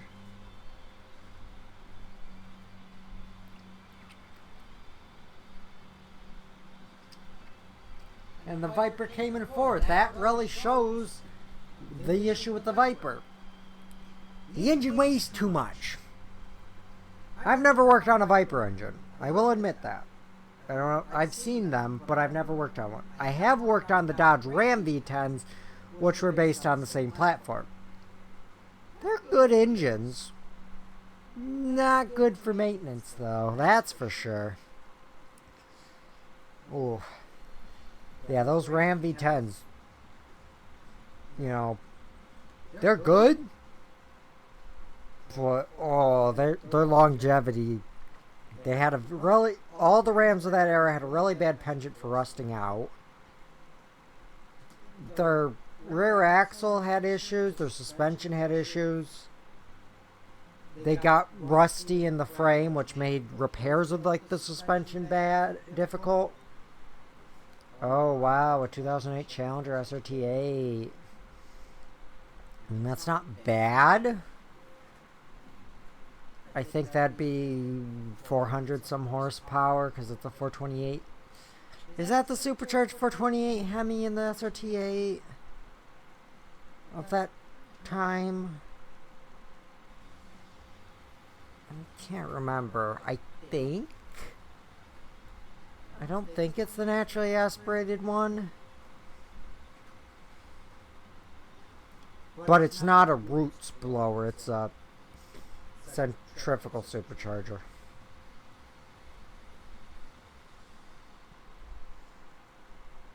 If it is. Which is better. The roots blowers, sure, they look nice and they make a nice sound, but fitting it is the issue. Getting it under the hood. That's why, you know, so many, whenever they fit, like, they have to have a big hood. Even like the GT500 Ford Mustang. That, if I remember right, had a roots blower and it had that big hood scoop. But if I remember right, at least for, you know, the 2000s model that I'm more familiar with, the hood scoop's just decorative. I don't think it has, it's just to fit the blower underneath. Let's take a quick look at the used car dealer.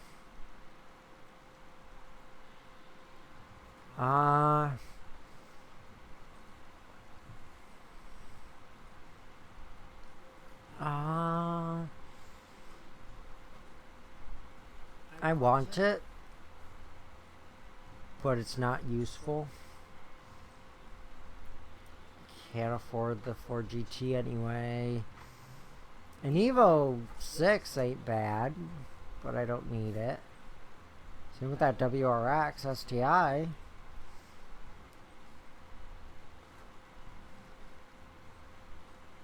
Yeah. Let's buy better tires. Because we did not have too much difficulty in that muscle car one. So we should have too much. We'll have more, but not as much in the supercar. Because they have more horsepower. I think those are peaking out at like 550. But, you know, with a set of soft sports tires. And, I mean, let's just throw fixed sports suspension on it. That'll help with cornering. But now we just need, let's spend all of our money, well, not all of our money on horsepower. Let's give it a, wait, why is that? Oh, you cannot give it a 5-speed. Oh, does it have a 6-speed already? I think it does. Close ratio will be better, but now we have 24. Supercharger's only 17. Oh, that's almost giving it 100 horsepower. Okay, let's get the supercharger. Now we shouldn't have too much difficulty. But we still have a bit of money left. Not enough for... Oh, well, we could upgrade the manifold, but... I'll just take a look. Sports intake manifold. And it's only about 10 horsepower. Engine. Can't afford anything. First level in weight reduction. That brings it down by over 100 kilos. That's what we're doing. Okay, now we have 1-9 left.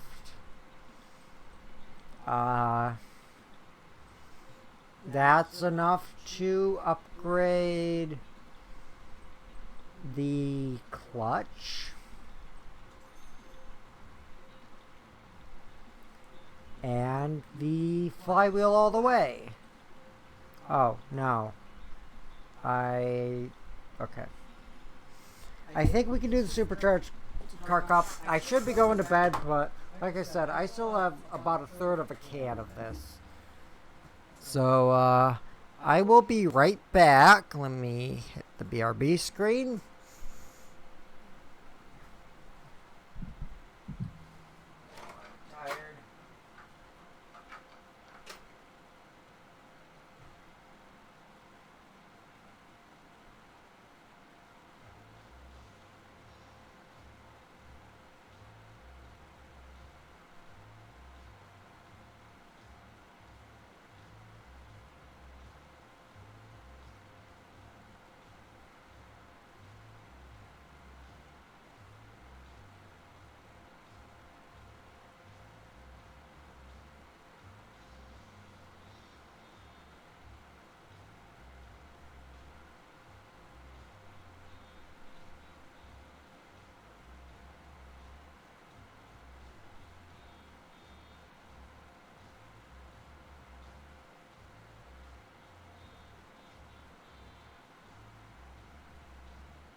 In a bit. We'll go to bed in a bit.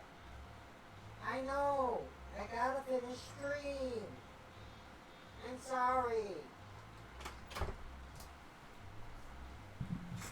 Okay, disable the BRB screen.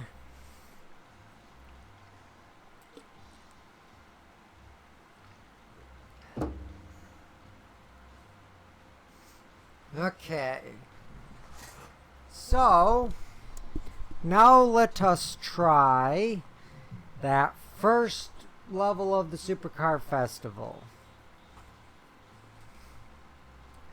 Let's do Daytona. That's going to be I'd say probably the easiest of them all. Okay, so there's a ZR1, a Viper SRD10, a Jensen Interceptor, a Veyron, DB9, a 599, a rough Yellowbird, Aston Martin V8 Vantage, SLS AMG, that's worrying. BTR 86, I think that's another RUP. And a Zonda. Okay, the Zonda worries me. ZR1 somewhat worries me. Actually, no, that has more horsepower than me, so that does worry me. The Veyron worries me because this is a very straight line track. Veyron's not as good in corners. The Advantage does not worry me at all. Neither does the Yellowbird. Neither does the other RUP. Or it's not. Is it RUP? RUP's a snowmobile company. Their snowmobiles were okay. They went out of business in 1974, I think it was. I mean, their snowmobiles are fine. I've worked on a few. My snowmobile, which does not run, it's a 68 Bombardier Bombardier, which is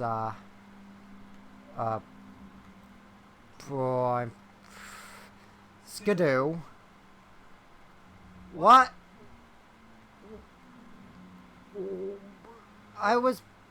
Oh, my controller died. I was like, what? I'm not getting any input.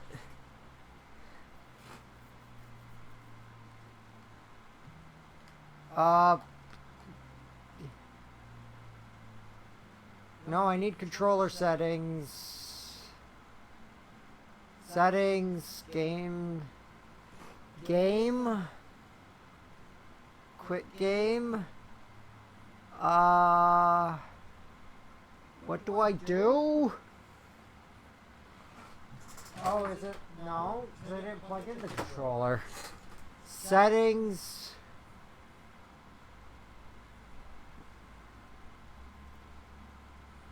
No. What do I do? I can't pause the game or do anything.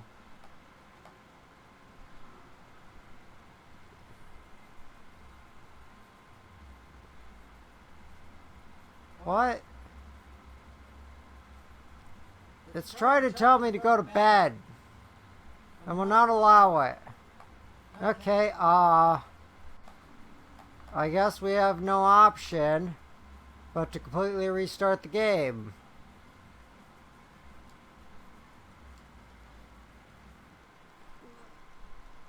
I don't understand why you can't, like with PS1 games you could switch primary controller and secondary controller. How do I change the controller number though?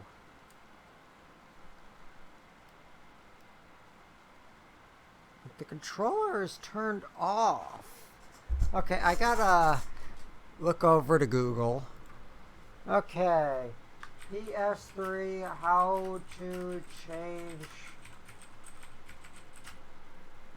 number.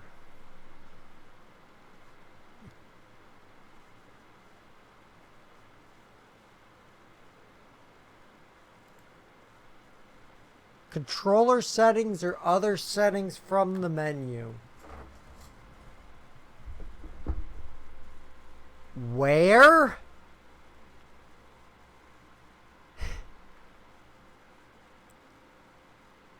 Settings, then accessories. Settings. Accessory settings. Reassign controllers. Okay, so I could have done it in game. Well, that's dumb.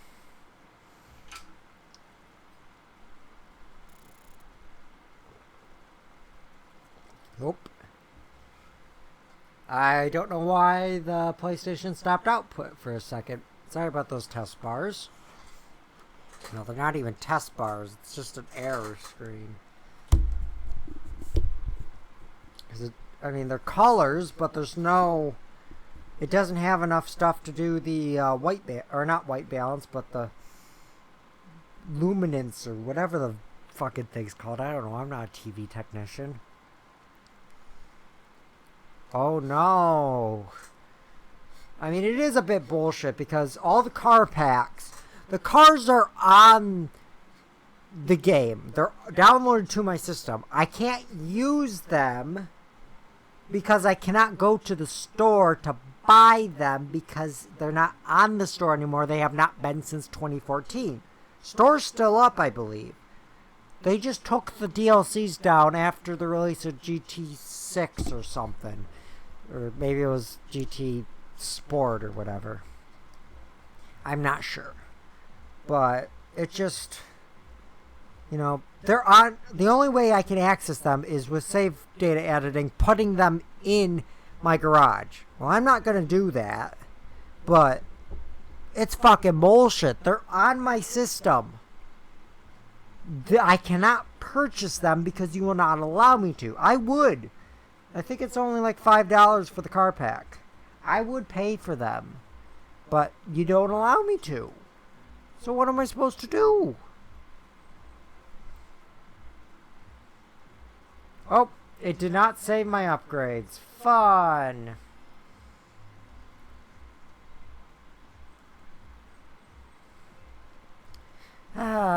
Thanks, game. Okay, we already did tires. No, we did not do tires. Soft sports.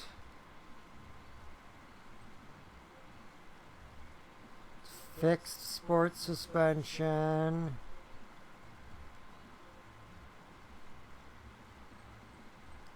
Supercharger.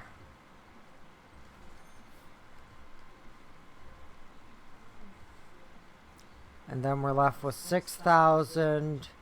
We do the first level of weight reduction. which I'm not even sure if is the best option for us. And then we are stuck with next to no money, but it's enough to go to drivetrain and get the first clutch upgrade. Or, I mean, I don't know.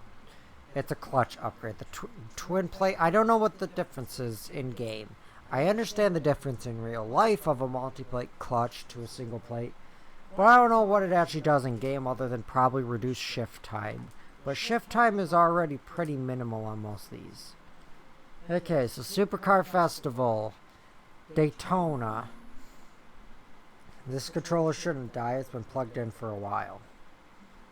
Okay, Ferrari California, not much of an issue. DB9, Siesta V16T, Rough RGT, another Z06, a 01, another Veyron, another Zonda 458. But I think we're probably fine. California is not a worry. The other Z06 isn't a worry. The Rupp isn't a worry. Veyron, oh, there's an XJ220. That is somewhat of a worry. Because that's, I mean, it's slower than the Veyron. I think regular Veyron was topped out at what, like 230? But, and the XJ only topped out at like 2010? 210, 202, somewhere in there. Oh. Wait. There's a fucking C3? Why is there a C3 Corvette with us?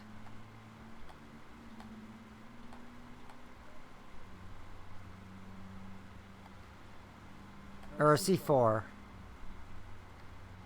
California's still in front.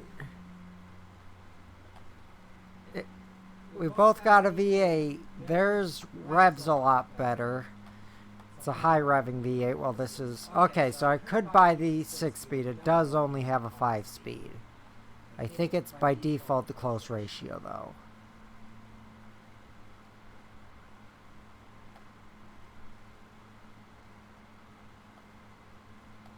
But the 6... Oh, wow. We're doing 200.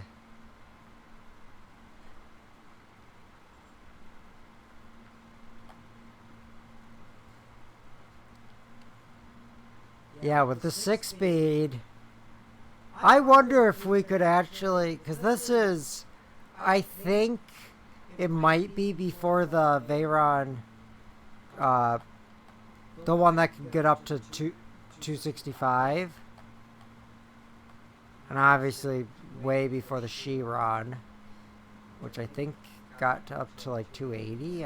I don't know. I haven't followed the automotive world in a long time because, I'll be honest, I do not care.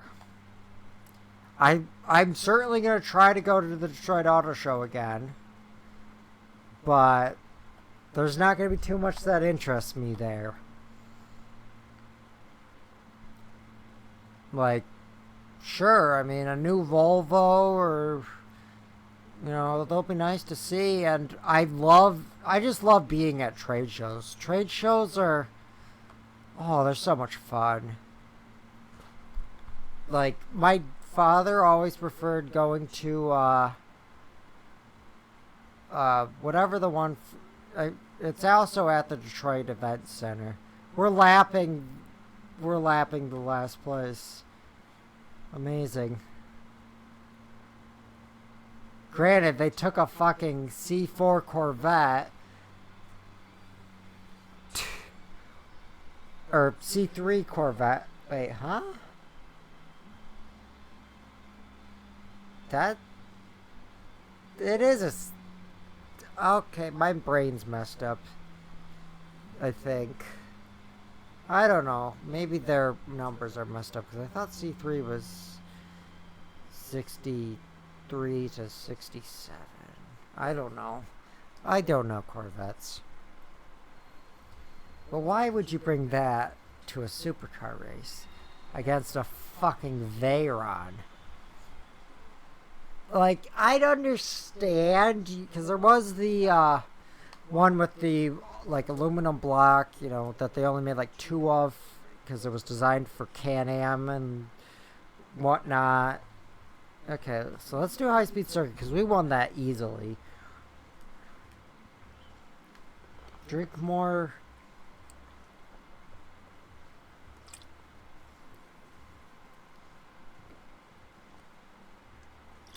Ooh, 2 SLR McLarens. A Zonda. W12 Nardo. R8, but if it's a 4.2 liter, then that's not going to be the V10 one. The Esprit's no worry. The Aston's no worry. The other Z06 is no worry. The Mira is... Oh, I just turned on my Xbox 360 by hitting the eject thing, but it didn't eject because my... Oh, nope, it does. Go back in. My feet are on the desk because I have to be next to the mic boom arm. Yeah, the Aston is no worry. Oh! I forgot the SLR McLaren had active aero. I mean, it's just an air brake, but I love just... I will never own a car that probably will ever have active aero. And even if I did, it'd probably never get much use. But, oh, it's so cool to watch. And, like, I wish they would introduce those on lower end cars. Because, yeah, they're less useful. You know, there's no real point.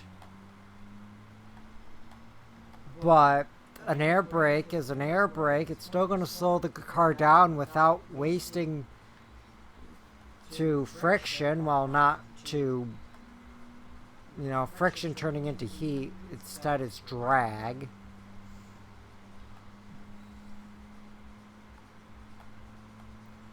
Okay. Now we're in first. Brake.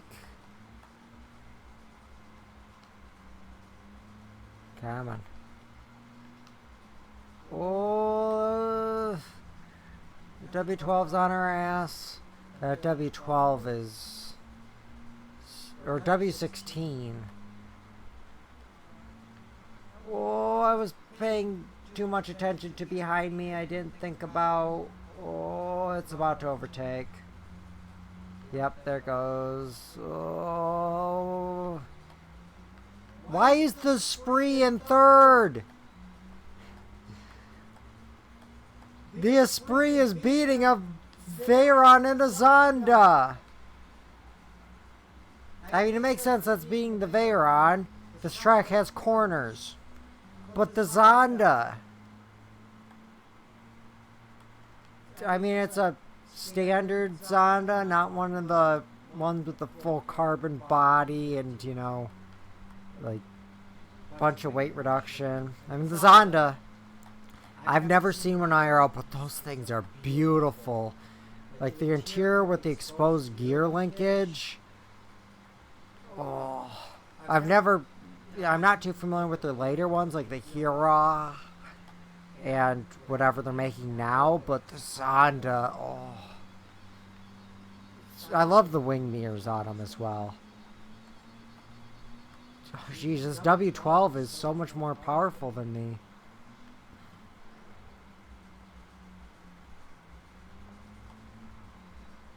But we're still beating a Supercar Cup with a fucking Corvette. And that's funny to me. Like, I mean, they raced these in GT3, I think it was, and they did pretty well. But that was with, you know, a bunch of aero and, you know, carbon fiber body and everything. I mean, sure, this has an aluminum body, I believe. Well, aluminum for the most part. Most of it's plastic in this generation of Corvette. It's like the rear bumper, I believe, is plastic. The fenders are, I believe, are plastic. The hood is aluminum. The front bumper's plastic, but that's normal. Like, it's mostly plastic. Yeah, the Nardo, obviously. How? How did the Esprit V8 beat a fucking 599, a Zonda, a DB9, SLR McLarens? I mean, the SLR McLarens don't corner very well. And, I mean, but still, it's a fucking Esprit V8. Unless that thing's tuned to the nines.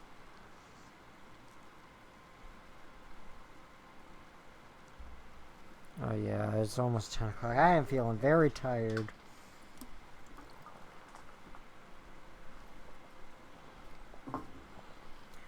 And there goes the rest of my drink.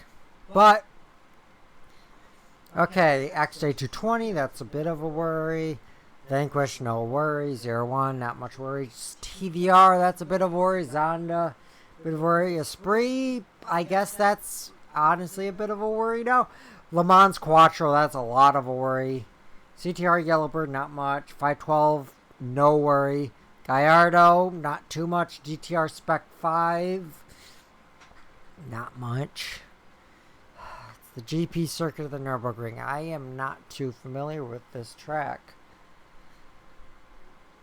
It doesn't help that, you know, now that I mean, even if it's 6% ABV, you know, I've drank 24 ounces, and I'm also very tired. So, you know, don't drink and drive, kids. With that said, I'm gonna beat ass on this race.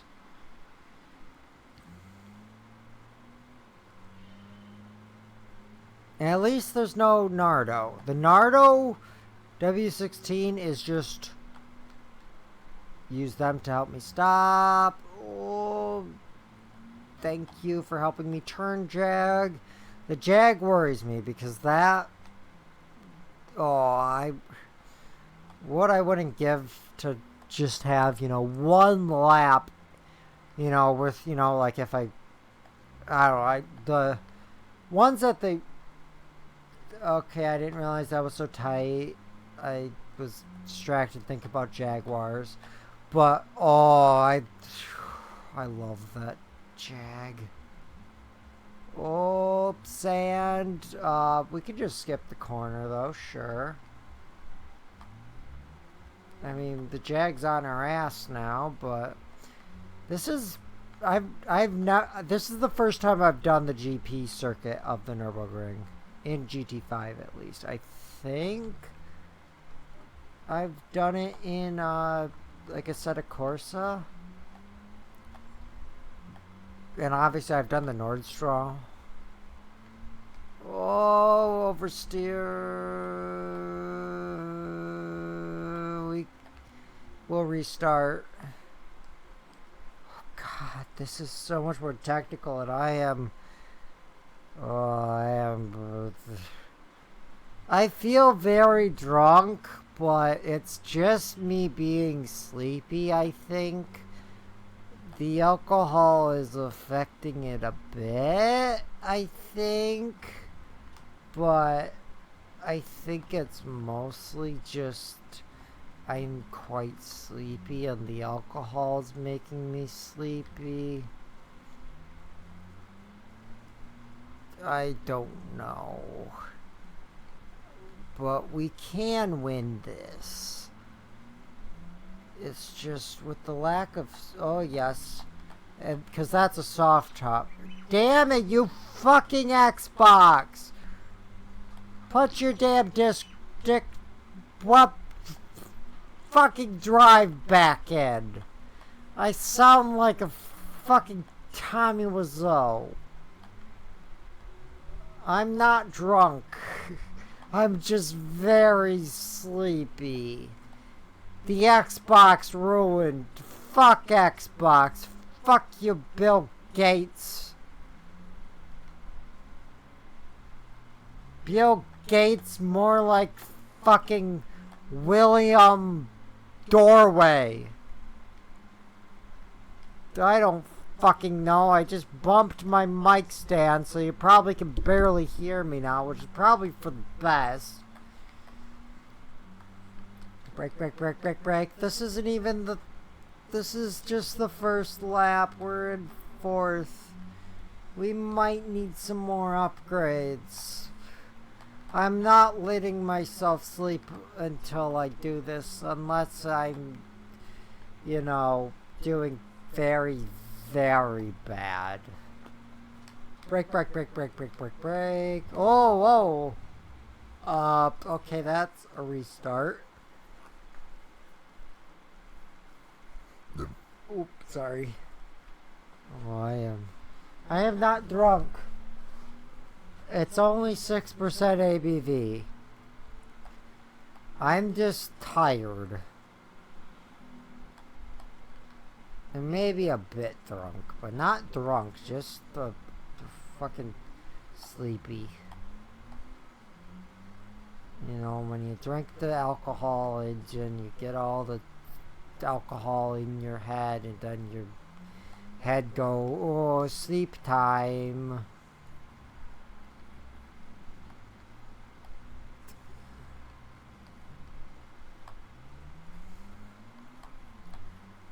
Come on. Thing is, if there were more straights, we would be dominating here. Oh, come on. We could probably skip that corner, but it'd be slower because our turning radius is bad. For some reason, the Corvette understeers. What's the handbrake button? That'd be useful. Oh, brake. Oh, come on. Okay, we're on the racing line. Oh, I accelerated too quickly. Okay, the Zonda's on our ass. The Zonda's in front of us. The fucking Porsche's in front of us. We're in sand.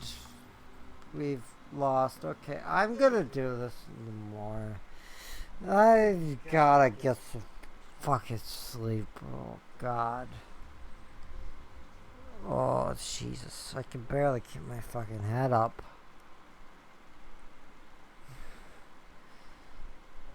Oh, God. I'm gonna feel like shit on Monday because I gotta get up at 5. Oh, God. I wanted to complete that. Oh, Jesus. Okay. We're level 17 now. We have 35,000. We can get more upgrades.